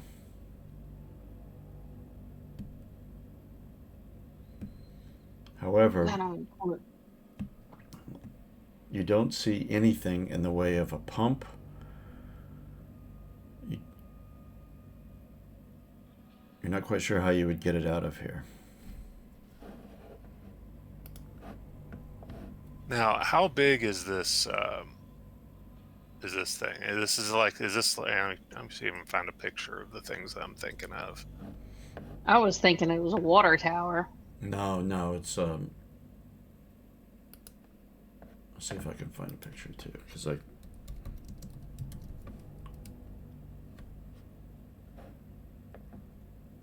is not what I was looking for.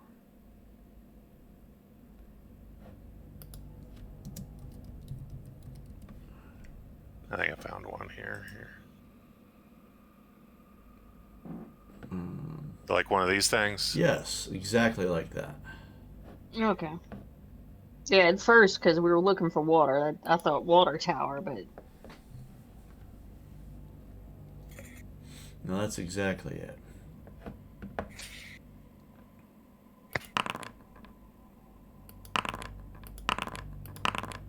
Yeah, so that's a bunch.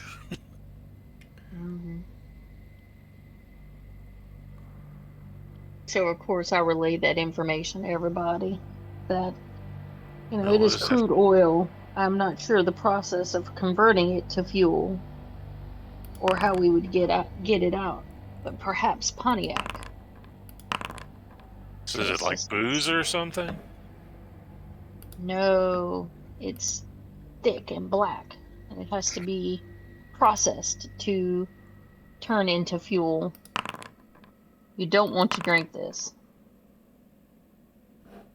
It can also be used in the loud wagons to lubricate things. Well, we'll just mark it down on our map here and come back. Find a way to come back for it later. It's too much to deal with now. Mm-hmm.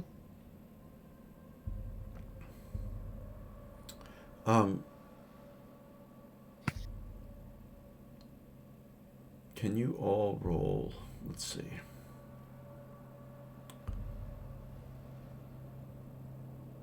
Comprehend. Data mine for you, so. Gotcha. Why do I have no skills? Cute.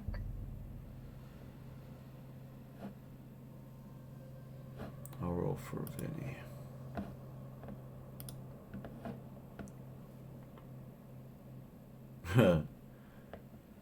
Another single die skill roll here.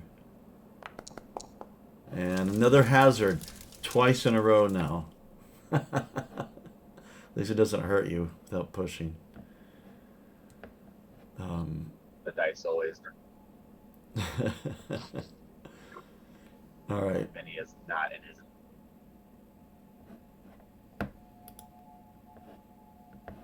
And I'm gonna do.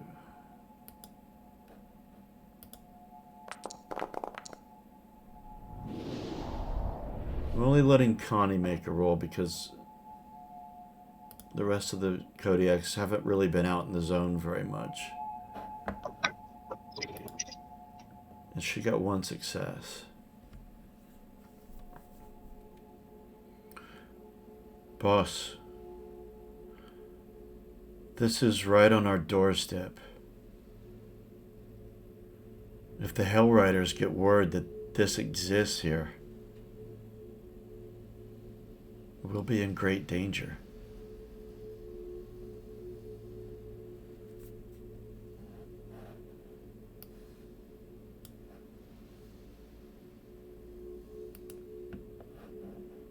That's a good point.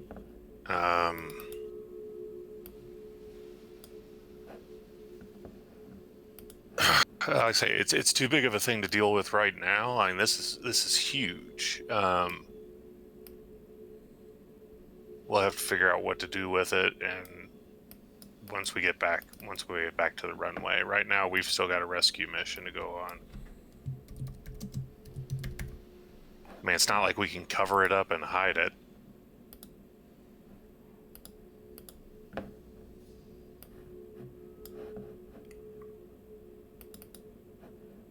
Just making a note on here. What?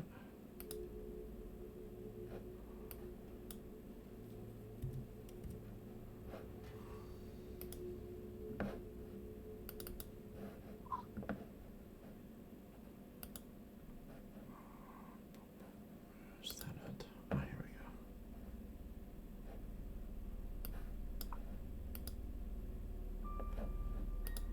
All right. Then he's like sticking his finger in the oil and like smelling it and like licks it.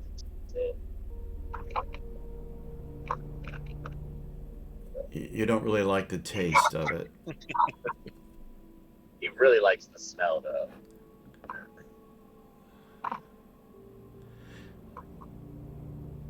Okay, I'm back. Some of the Kodiaks have, while you guys have been doing this, are kind of bored. They've been looking around the rubble and stuff in this area, and they found a few things. One, they found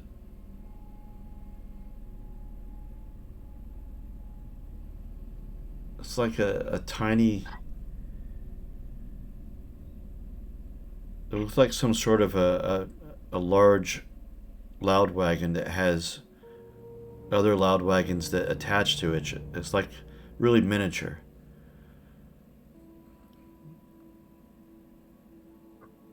Really miniature. Yeah, they're long. You've seen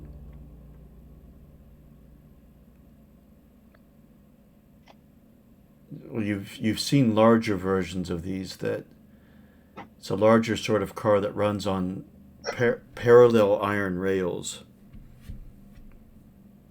Another wagon like this, but this is really tiny, like something that you can hold all of them in a couple of hands. And they're in a box. Oh, okay, that tiny. Okay. So it's like a model train set. Yeah, but you guys don't know what that means. Right. And then you also find how do I describe it?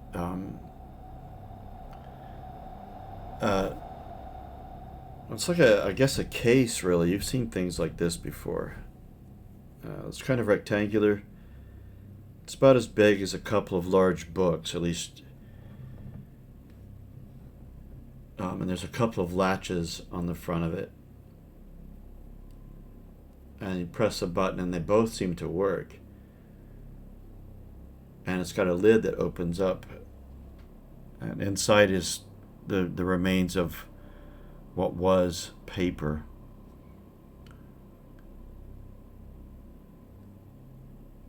And then they also found you've seen something like this before. It's a device that can output, or you've told it could output sound. You've never heard one or seen one with electricity before. Trace, you recognize it because you output sound mechanically, and you would have seen them at Mechatron 7. You know this is a loudspeaker. But this one is kind of broken, you can tell. It's kind of smashed in slightly. And then the last thing they find are these boots that have wheels on the bottom of them.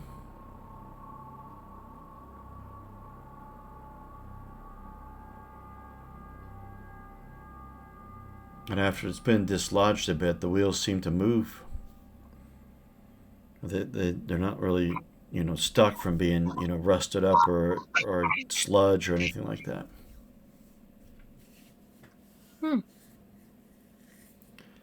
So these Kodiaks are just, they've got these things. Anything useful here, boss?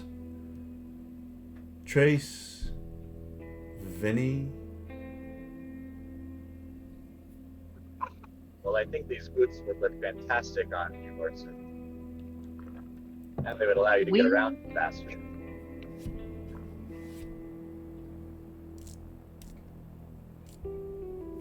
I don't know. There's nothing here that's like leaping out at me, but I mean, if it's stuff that you guys want to have, go right ahead. This thing here, and I'm gonna take the radio. This could be useful to me. This is a speaker for audio. This could be added to my drone, perhaps. Clever thinking. Write down broken loudspeaker. Broken loudspeaker. Okay. Perhaps Pontiac can get it working for you again. What exactly would it do? In character to Trace, I say that. Well, currently I can only hear from my drone. With this, we could perhaps make it so that we can talk to people, talk to others with my drone.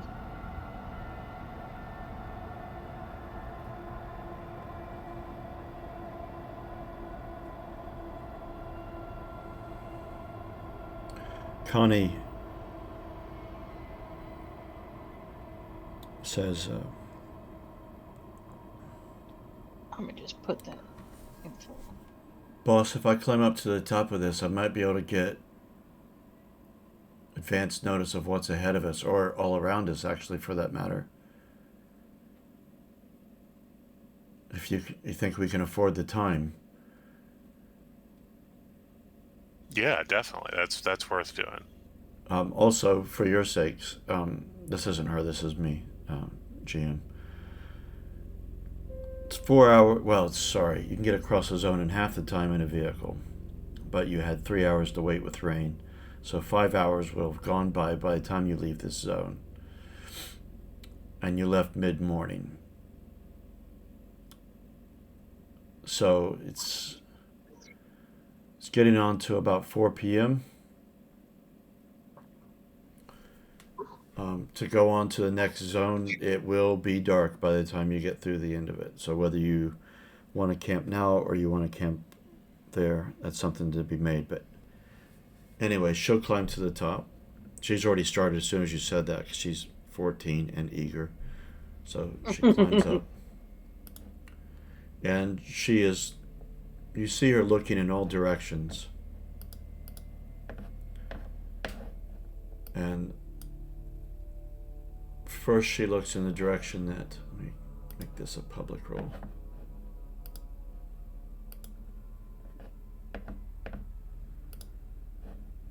In the direction that you were headed. Sees nothing.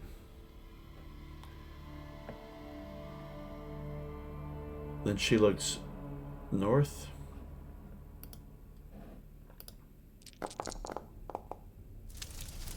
One success. And let's see, so I don't forget these things.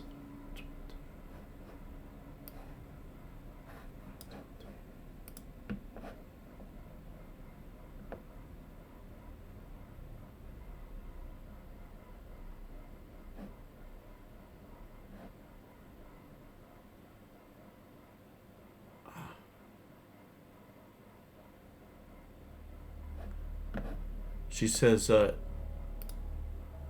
there's another tower north of us. Although it's not like this one, it's thinner and taller.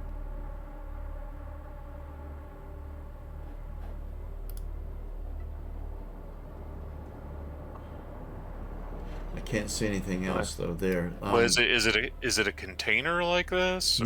No. It's there's these like big circles at the top, and they point in different directions. Like bowls, like giant bowls. You know, like what we have our soup in, but they're huge, gigantic. You could put a loud wagon in them. They're that big. But I can't tell from here, but there might be ladders that go up. I'm not sure. Well, it doesn't sound immediately dangerous, so we can check it out when we get there. But that's straight north. That's not the direction that we were going. Oh, okay. And then she looks northwest. So that's the only direction you don't know about. Wow, 2 successes. Satellites. First contact. First contact. Let's go get the aliens. And this takes a completely different turn.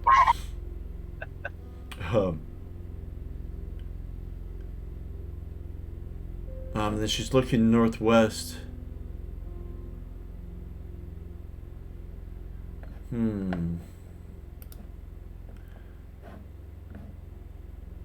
There's. Do you know that building where we found the scooter and those cliff trucks? We called them. Mm-hmm. What I'm seeing there kind of reminds me of that. Although it's different, but I can't see in it, but it might contain artifacts. I've seen artifacts in buildings like that before. So rather than camping out, I mean, we've already lost time and we've got people that are potentially in danger. I think we should probably press on ahead. Okay, I'm going to make notes. I'm going to put these in red text to indicate that you actually haven't been there yet.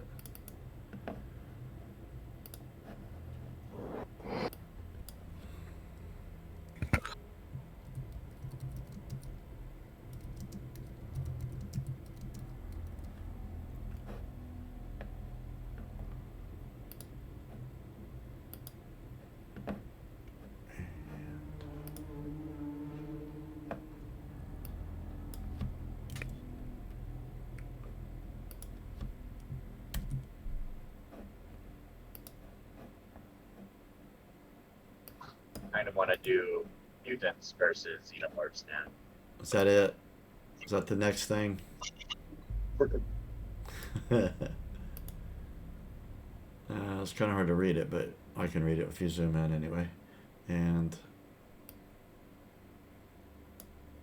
I'll make a note of this one.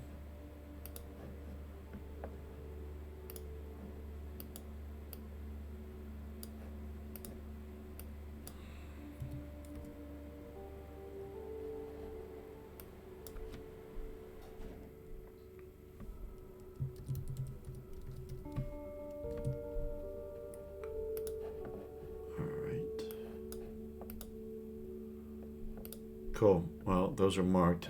She had no idea what's ahead of you. She couldn't see clearly. And one more thing. Hold on.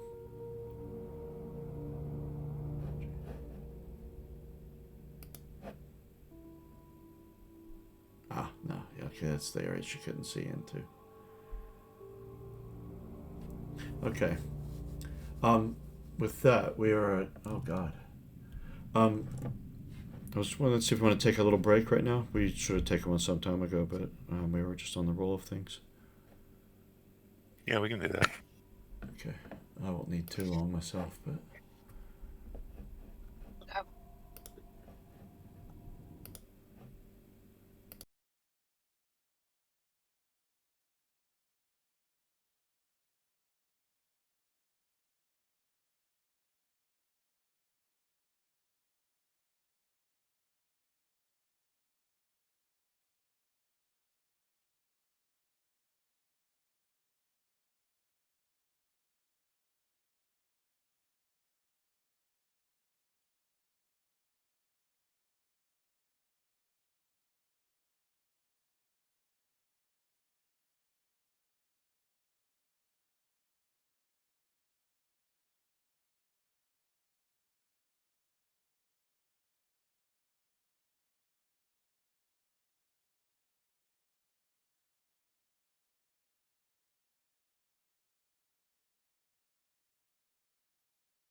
Okay, it's around about 3, just gone 3 o'clock in the afternoon. So, Oh, in game, I'm like, what? yeah, in game. It's 11 in the morning, man. and and you guys said you're carrying on. Okay.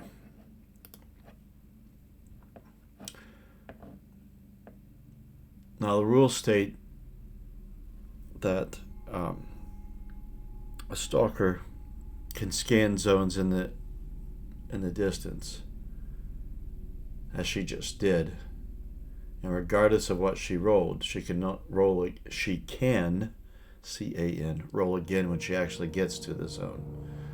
So she had no successes on looking at the way that is in front of you. So as we go into it, I'll go ahead and roll for her again.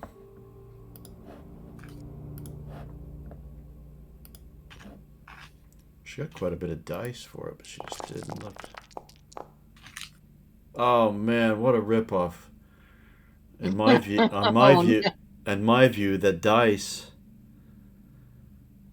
showed a success, and then it got knocked over by another one. But anyway, well, failure means if there's any threats, they're going to find you before you find them. So, what you've got as you come into this area, there's always a bit of haze here in London, but it's extra thick, and it kind of blankets the area. And as you get deeper into the zone, visibility is reduced to only a few yards in front of you. Sounds are muffled.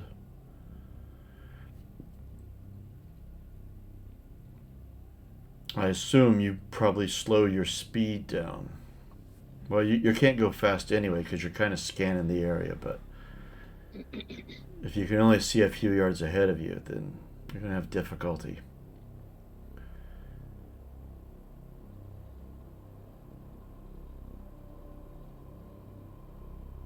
But you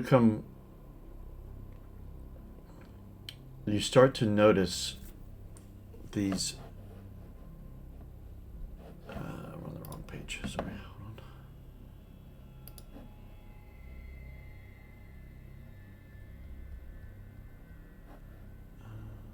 I'm on the wrong page completely.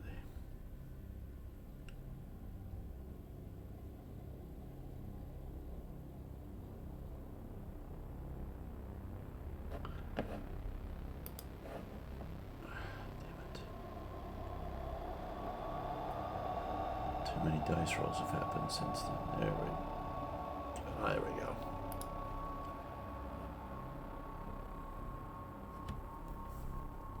As you're driving slowly down this road,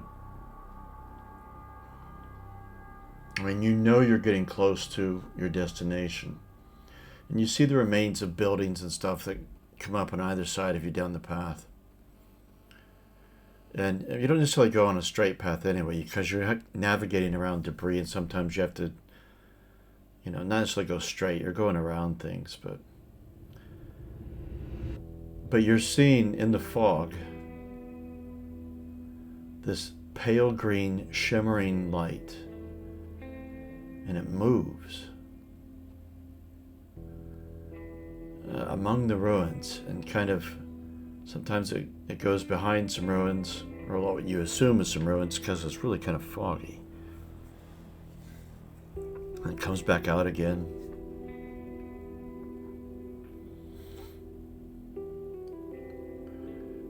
And it's not like it doesn't seem to necessarily be following you. It seems to be randomly just doing different things. And a few minutes later, it suddenly just blinks out and disappears. And it kind of kept you mesmerized a bit. And you're trying to get closer to the river anyway. Where the island is, that is your destination, is a little bit of ways ahead of you. But on your left, looming up in the fog, you see the rusted wreck of a ship that's partially on land and partially goes down and is submerged into the river.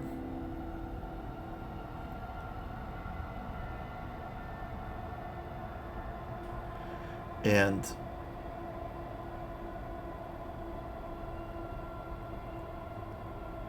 in the fog, you see a number of large shapes move up to the edge of the ship, and it's kind of, it's higher above you, the edge of the ship, because it's a large ship. The part that's on land, that's going to stick up pretty high, but you see them up above you. You're not passing necessarily directly beneath them, but you're close. Just a few meters from the edge of the ship itself. But they're in the fog. You can't really make them out, just that they're larger than a humanoid, maybe twice as big as a person. Possibly quadrupedal. Kind of hard to tell outside of that.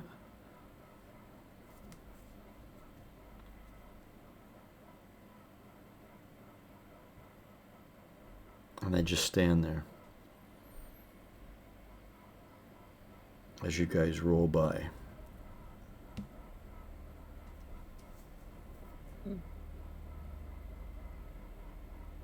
And do you carry on? They're just watching us? Seem to be. You're not making any sudden movements, so neither are they. So if it's animal, you're a slow-moving, non-organic thing rolling by.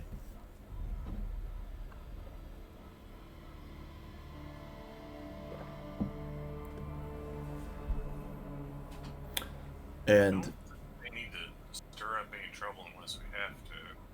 Lack, I think your mic is not down. Or it sounds weird anyway. That sounds like you're on the other side of the room. Okay, there, I got it fixed. Much better.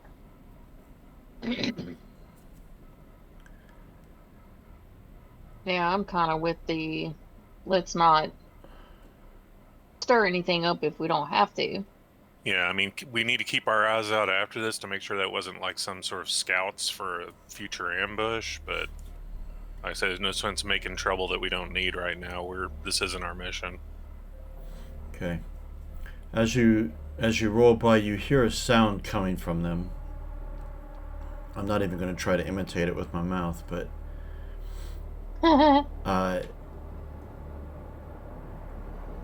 should have saw if I can find a sound effect. But it sounds like the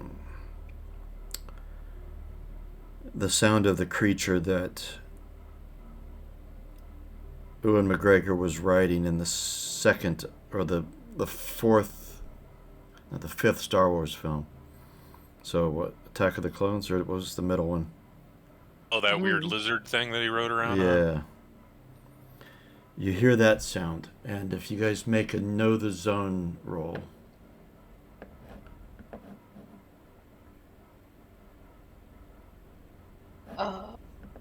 Animal? Because you might recognize the sound of it. Oh, I passed. And Finney's one die, actually. Hazard, come on, get a hazard. Oh, it's a success. Actually, He has one die and he got a success. And I just want to roll for Connie. She doesn't. Oh, 2. Wow.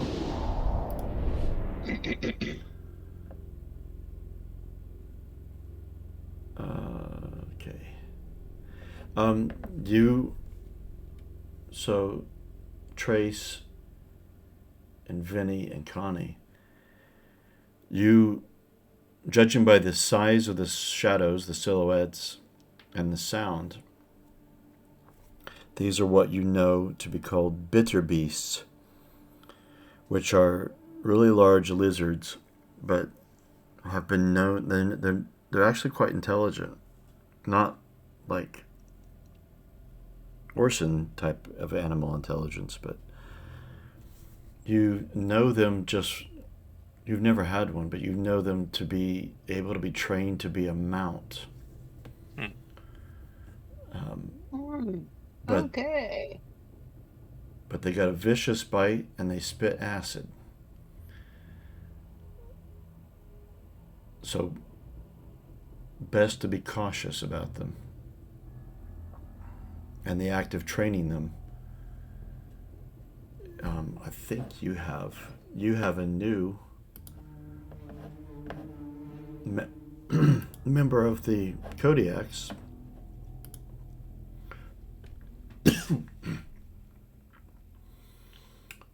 Vulcan, who is a beastmaster. Nice. He would be able to train, perhaps. Although he's not with you right now. Hey guys, I'll be right back. My dog's acting like he needs to go out. It's alright. I'm going to make a note on the map of this anyway.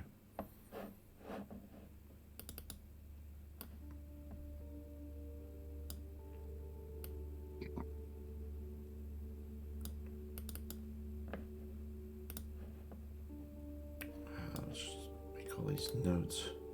You guys got a few notes on the map of things to be visited later. That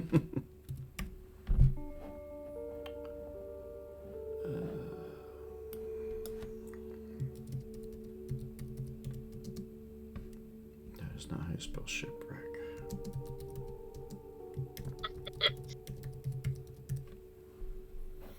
And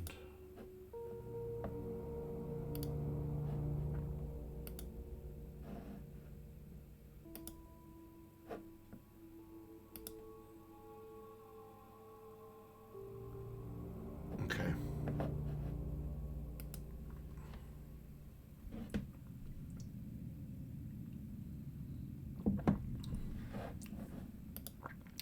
I will wait for Lack to get back.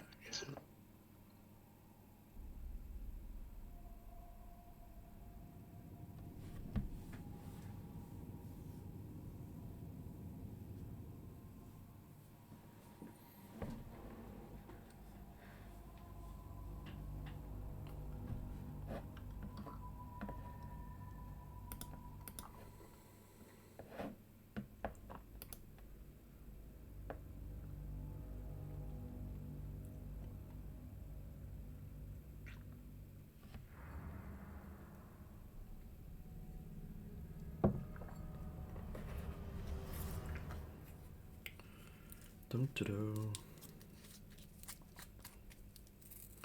I want to wait for him so I don't have to describe it the next bit twice. Because it takes time.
You know, the rest of the people in the Ark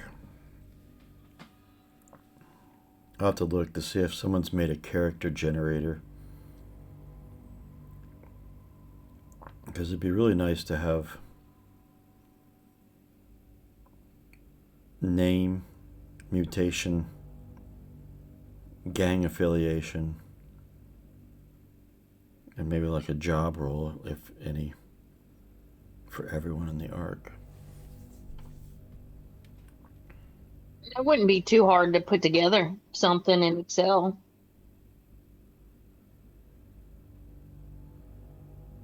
Well, the Because we mutation. got a list. Go ahead. I mean, because you got a list of mutations that are available. So Well, they're already on a chart, a rollable chart, which is what I've done for all the Kodiaks. So, hell, I could make one that is. yeah, because that's where my mind was going. Is just have a sheet with a bunch of random names, which for my database work, I've got an app that does random name generation. And the list of mutations and the list of gangs, and just have a random number generator. Pick a row. And There you go. the role as well, like if they're an enforcer or a. I leave boss out of it because I don't think we need a bunch of other bosses. We've got plenty. Nah. But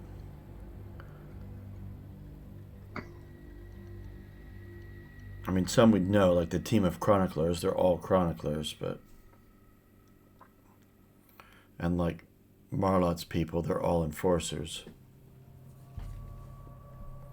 I would have thought. I might make a few that are different, but still, all the rest of it. Then and then a name, yeah. Mm-hmm. Come on, look. Let's see. Mutations. I feel like you've already got a third of the arc basically done already. As far as what gang they're in, yeah. Like all of our people already have names and powers, and there's True, and like the new guy who murdered this year. yeah. I don't think it'd be too much Yeah, work, to be honest. And since you already have, yeah, like you said, you already know there's 20 people in this gang, Yeah, 40 in this. You can just one gang at a time. yeah, Don't forget the rabbits. yeah. Don't forget the rabbits. They All need right, to I'm have. back. They need to have their own gang called the Thumpers. The thumpers. Yeah, Oh, that's great. we've decided the rabbits are starting their own gang. Like, and Zissou is torn whether he's going to stay in this one or join the rest of the rabbits. It's tearing at him. All right. You guys carry on, and you come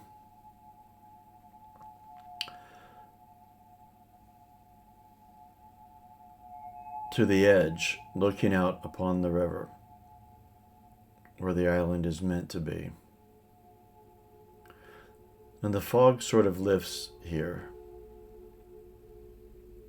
and you can see a lot more clearly. Or maybe it's being out on the river. It's it's more open to wind, and it blows the fog away.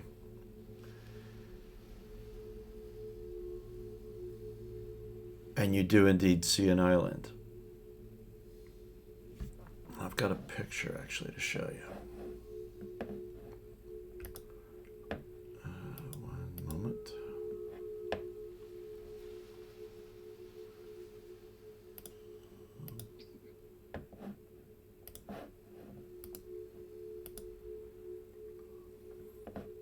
This is what you see looking from shore. And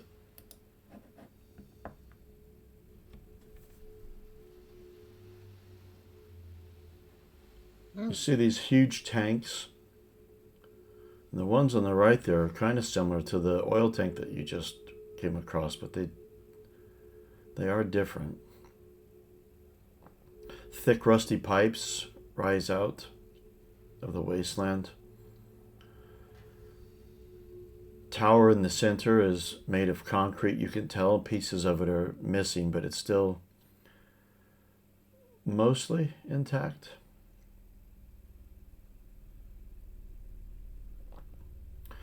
A lot of decay. There's still a bit of mist, but you can see these details. It's about 100 yards from the shoreline. Other than that, you can see several low-lying buildings ruined. And most are overgrown with weeds.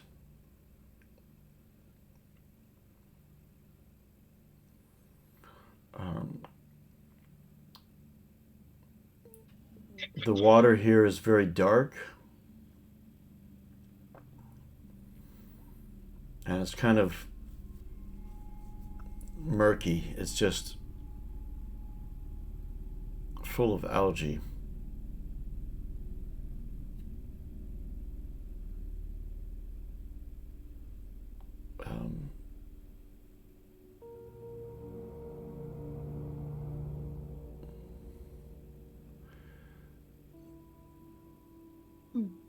Unlike what the picture shows, there's not actually smoke coming out of that tall tower. It looks like there's smoke coming out of it in the picture, but there's not. That's the fog. Yeah, we're going to call it fog. But, yeah.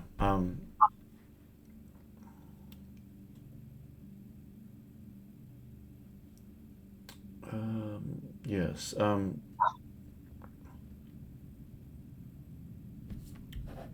Is there anything else that Trace would know?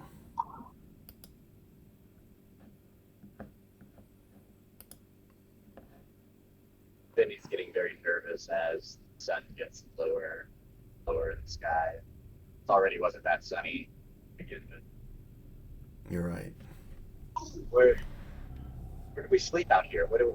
What's the normal plan for night shelter? I'm just like getting really close to Orson, trying to type for him.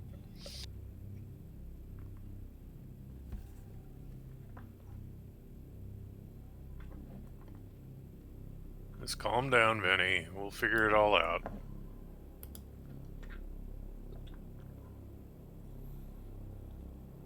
Trace, you can see on those tall towers on your right nearest you. It's kind of...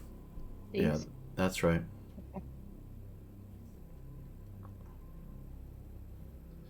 This writing seems to be on all three of them, but some of them is kind of worn off. But the one closest to you in the front, you can just make it out. You see two words. Or actually, no, sorry, three words.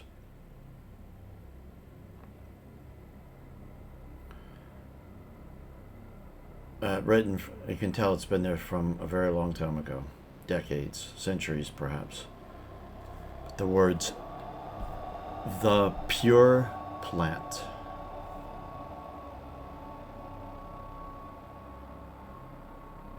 Pure plant.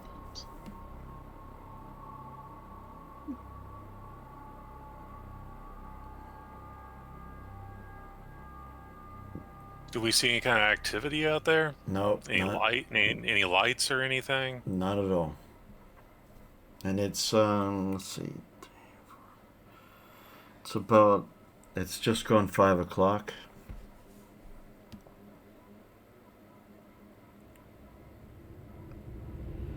But because of the cloudiness from the day, it's not terribly bright out, but you're not seeing any lights.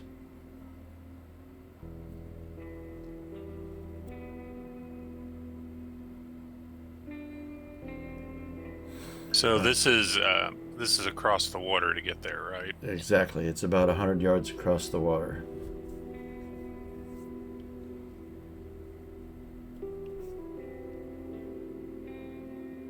And do we see any kind of boat? I see that little pier there. Yeah. Do we see any kind of boats tied up to it or anything? Not at all.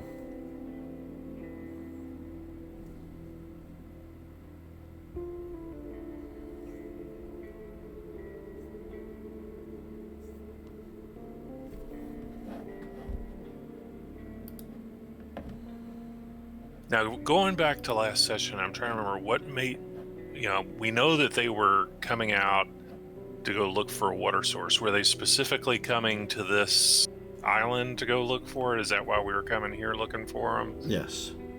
Okay. Rumor was from stalkers that possibility clean, rot-free water was available on this island. All right.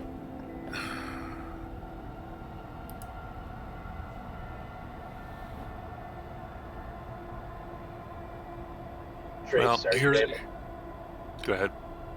are you able to analyze this water and see if it contains rot?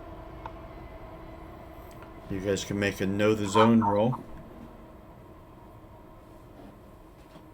And that will tell you. Well, I mean, it would just be to the river water here. I mean, I think I see some sort of what looks like a pool or something out there. Right in the center, a big round thing with pipes going into it. Yep.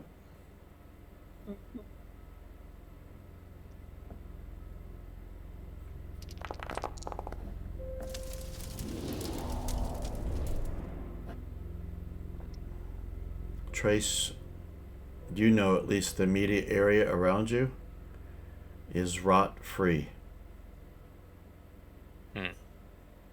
Completely clean of rot. Even though there's algae in the water, it's not rot. It's just nature. Okay. Now, So would that just be the river water in this area? Or? yeah, I mean, she doesn't get an idea of the island itself from here, but at least the river and the land that you're standing on, there's no rot. Right. So we didn't see a boat at that pier or anything, huh? No, we didn't. No, okay. So me swimming across to get a boat, if I could swim. Well, also, we're gonna have to figure out some way to cross across. That's problem number one. Then we have to decide whether we want to do it now as it's starting to get dark and we'd have the cover of darkness to sneak around in, or if we wanted to watch through the night to see if anything happens, if we see any activity, if we see any light or anything, and then go when we actually have light to explore in the morning.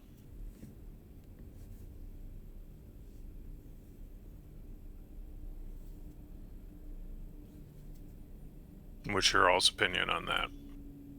I like the idea of cover of darkness.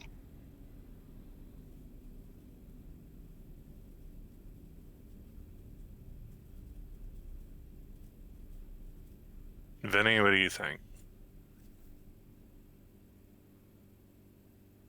He might be muted. Okay. yeah, he is. I suspect Vinny is going to favor camping out for the night. Yeah. Hey, what's up? What's up?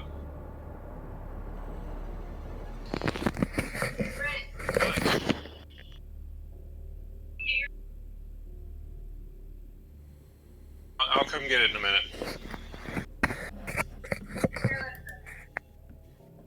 Okay, sorry about that. It's all right.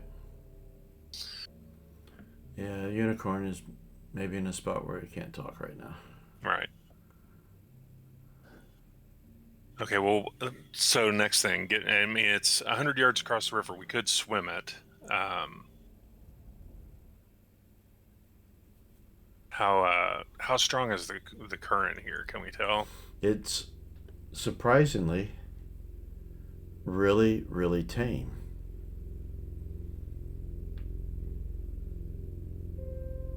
Possibly the presence of the island is kind of blocking the main part of the current of the big part of the river. But it's not a strong current. Well, I think sneaking around in the dark is probably a good idea since our people went missing and we know we could be dealing with something dangerous.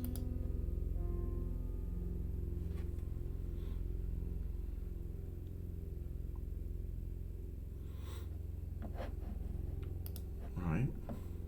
So let's do that. We just have to figure out, yeah, do we all just want to swim for it? Do we all think we can make that swim?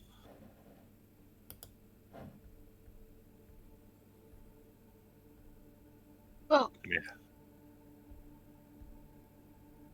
You cut off Just walk this. along the bottom. Who's going to walk along the bottom? yeah, Trace, and she's like, I don't know if I can swim. This has never come up before. Just Even thinking, though Megatron was underwater. can I swim? That's just, she's just lost in thought. I mean, or we could try to make a raft or something. But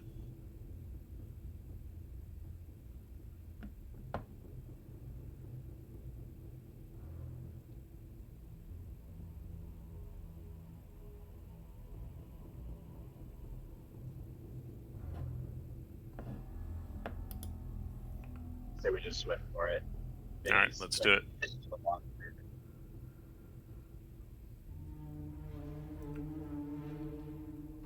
Okay.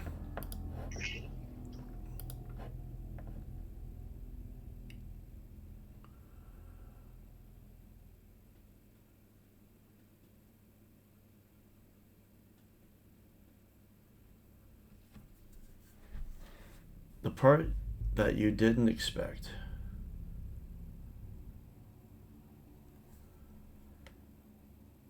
is that the water between here and the island is only about 3 feet deep. Oh, Yep, I'm walking on the bottom. Now, what your characters wouldn't know is that in the world today, there isn't an island here. So what you're walking on is like low-lying ground today, but it's just filled with water. No, so it's not. That's why there's not a strong current. The current's out further on the other side of the island, but it is very dark. Fog rises off of it, and you come on up to. Well, the closest part of the island to you is going to be. Come on. Oh, that's not going to work, is it? Right there. But you can choose to come onto it anywhere you want to. So let me know if there's another way you want to approach.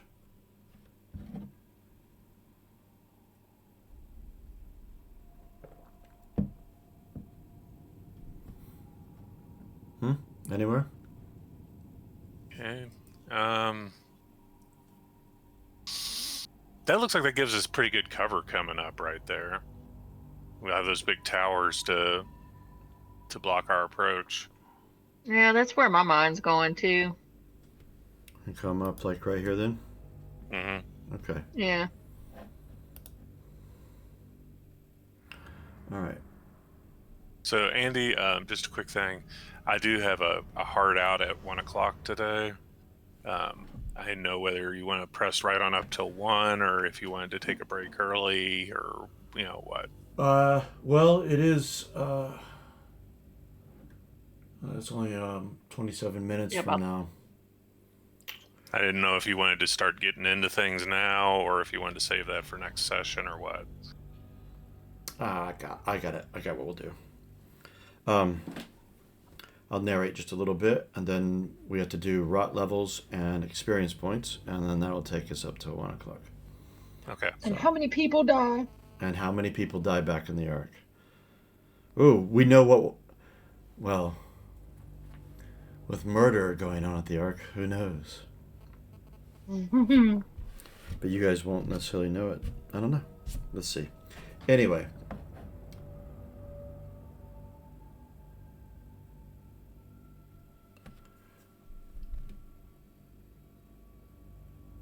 Are you leaving your vehicles completely unattended back on the shore then? I can't really drive them across, but... I think we have enough people. We can leave someone behind to keep an eye on them. Okay, who would you like to leave? Let's see. You've got Connie, Zissou, Crystal, Annika, Halbert, and Eobard.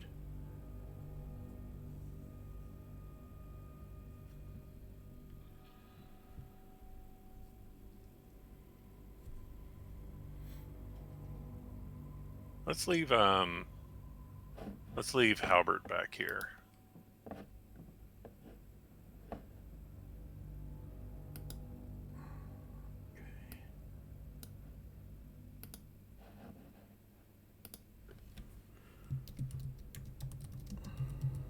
Making a note.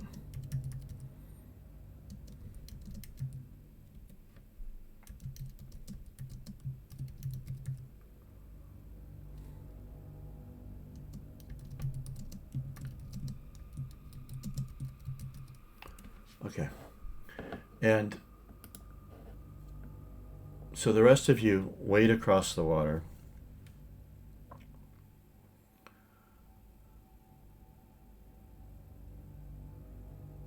And getting onto the island, you also notice that it is free of rot. You're in what the game calls a rot oasis.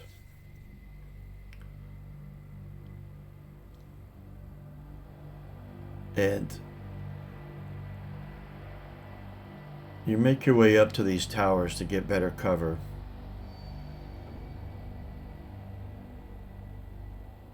And you could see that whatever function they once had, they're far too ruined to be used right now.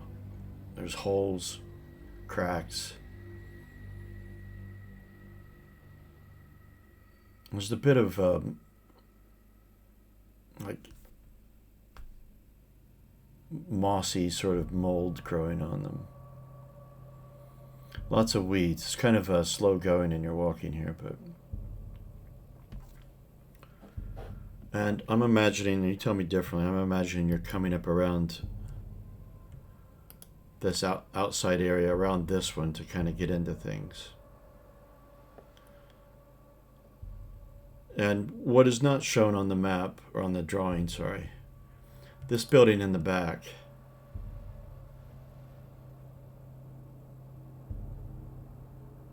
there are entrances into it, although it's kind of overgrown.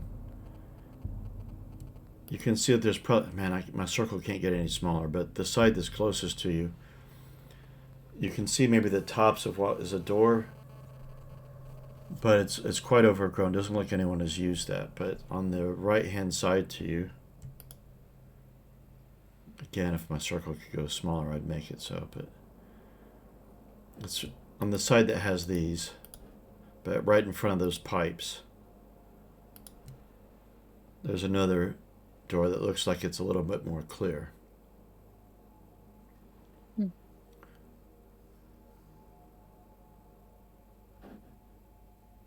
And you make your way around here, and there's heat pipes going across in front of you. They're not too hard to climb over, but going under them is kind of really weedy, so it's kind of hard to. But they stick up about 3 feet above the ground. And you get across them, and fog kind of rolls in, and the light's beginning to fade on you.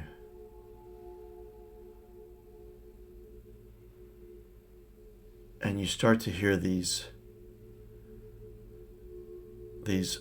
hollers, like, oh, almost like the sound that Roy Batty made in Blade Runner right before he goes to hunt Deckard in the apartment complex. This sort of whoo sort of sound that echoes. And it's kind of coming from all around you. And rising up from the far pipes up there, you see several masked figures.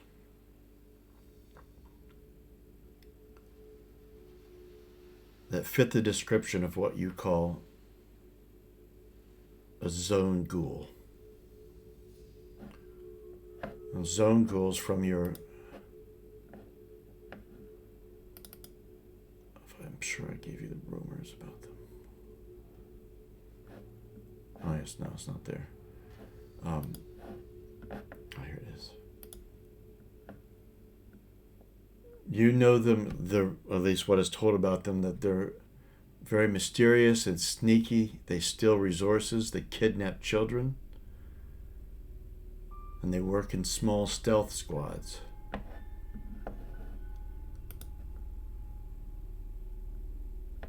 But you saw those in front of you, and then you're hearing something from behind you as well. And they have some sort of weaponry, you can't quite tell. And that's where we'll stop. That you are surrounded. Yeah. And I'll give you an image. Let me do that, because that's going to last.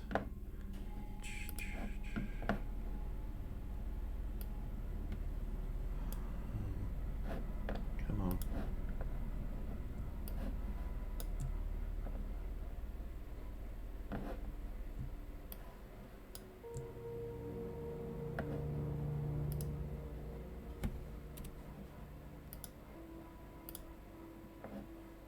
There you go. I've made one. Was it big enough for you to see?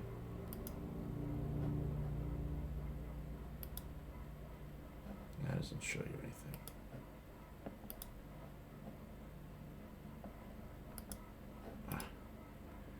Anyway, very completely covered and a mask.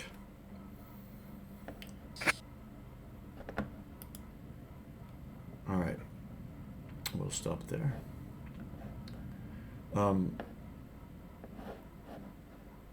First off, let's deal with rot. And do any of you have any rot points already? Nope. I'm showing one, yeah. Okay, well that would have gone by now, but you've got it back. Okay. They disappear at a rate of 1 per day whilst you're in the arc.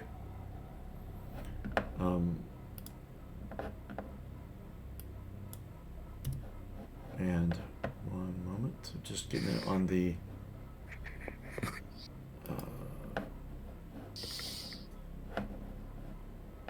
come on, Crystal. Come out.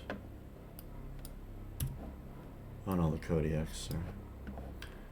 Oh, Crystal and We probably should have used up about 1 unit of food and water for everybody for the day. Yep.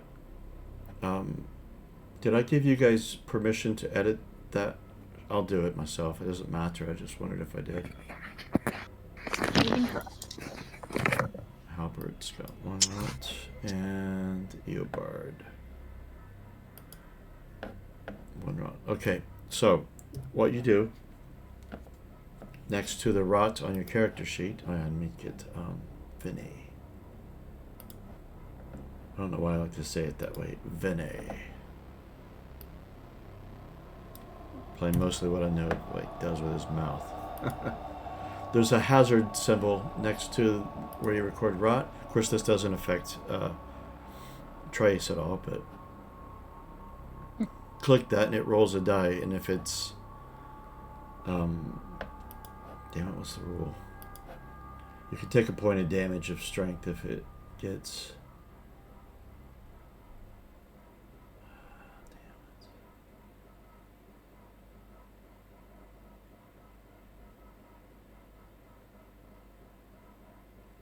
If you get a hazard, if you were letting you get a hazard, you get a point of damage. And it should do it automatically, but do. God, if Vinny gets one, he's going to be at 0. Oh, lucky. Vinny passes. Eobard. Eobard is damaged. Okay, I've just learned that it does not automatically subtract it, so you have to do it yourself.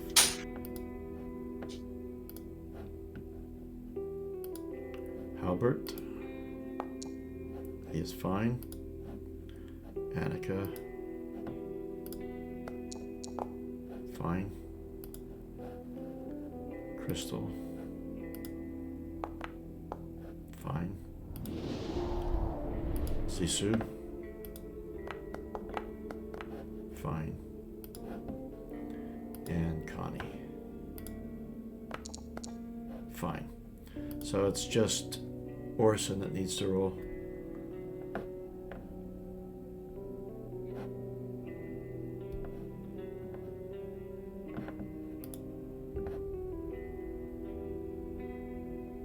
Orson.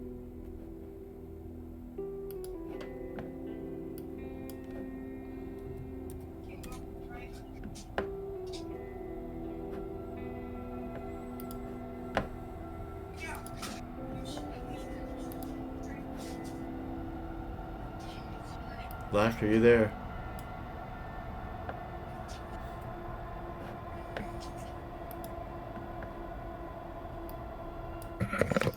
Oh, there he is.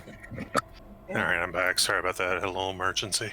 It's alright. I just need you to click at the top of your character sheet where you have rot. There's a little hazard sample to the right of it. Just click it. All right, and just roll that. Yeah. You're fine. No damage. Alright, experience points. I've got Vinny's up. I need to get to where experience are kept. Oh, it's at the front. Okay. Did you participate in the session? Yes. Did you perform a day's work for a project in the Ark? No. Did you explore at least one new sector in the zone? Yes.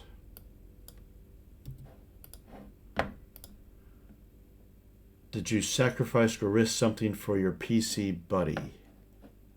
With me climbing that tank and risking my own safety? Who's your buddy? Oh, Orson. I don't know. Seems to be a bit of a stretch. Okay.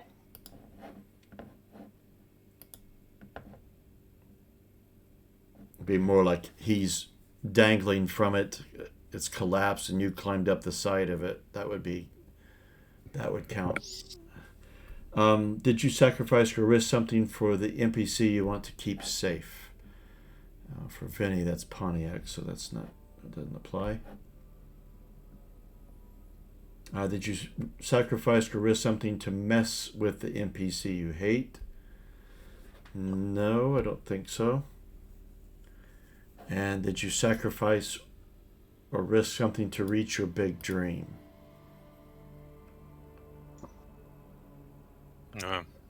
Vinny definitely didn't. I forgot your big dream. One day I want to swim through a vault filled with bullets and gorge myself on grub. No. Okay. And did we want to have a role for... we didn't talk about it then, so we can retcon it. But the rest of the Kodiaks, did we want them to roll to see about them working on Ark projects back at the base, at the Ark? Yeah, sure. Okay, you have to do a command roll really quick to make that Right. happen. Although, I don't want to retcon a fight between you and them. It doesn't matter, you won. I also feel like I remember the rules saying when you're in the zone, like each PC gets one roll to make 4 Arc projects or something. I can't. There was some weird rule for when you're in the zone, how to handle Arc projects. I don't think you get to I roll also, them. or it might have been like one roll total for like the citizens working or something. Yeah, Yeah, that's I think- if you're not there, then... let's see. Working on projects. No PCs in the Ark. There we go.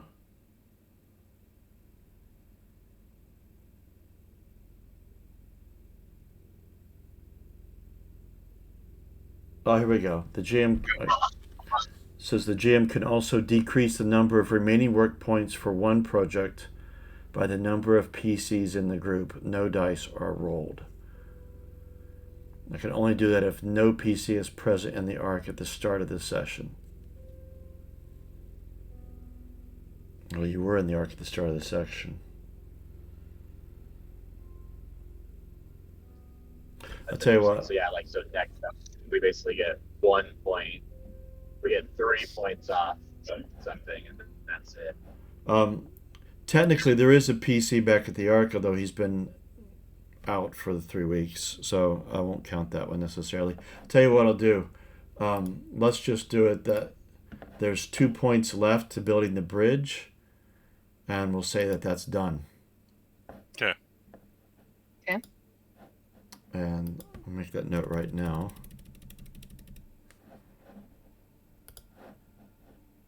Completed. And if someone wants to roll a d6 for the increase in technology, that's the dev bonus you get. Your technology is already quite high. I'll do it.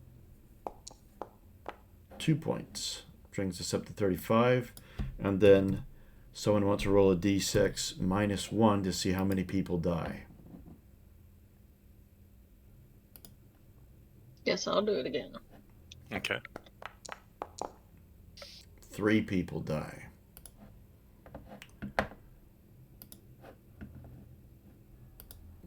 I'm looking at the breakdown of people, and I'm counting, and I'm coming up to 189, not 186 like it says. Are you counting PCs? You guys? Yeah, because you got that we're all in the breakdown of the Kodiaks. My maths could be quite wrong. All right. Yeah, because Hey, with guys, robots, I didn't count myself. that's my time. I'm going to have to go. I'll talk to y'all later, okay? All right. See you later. Bye. So, like,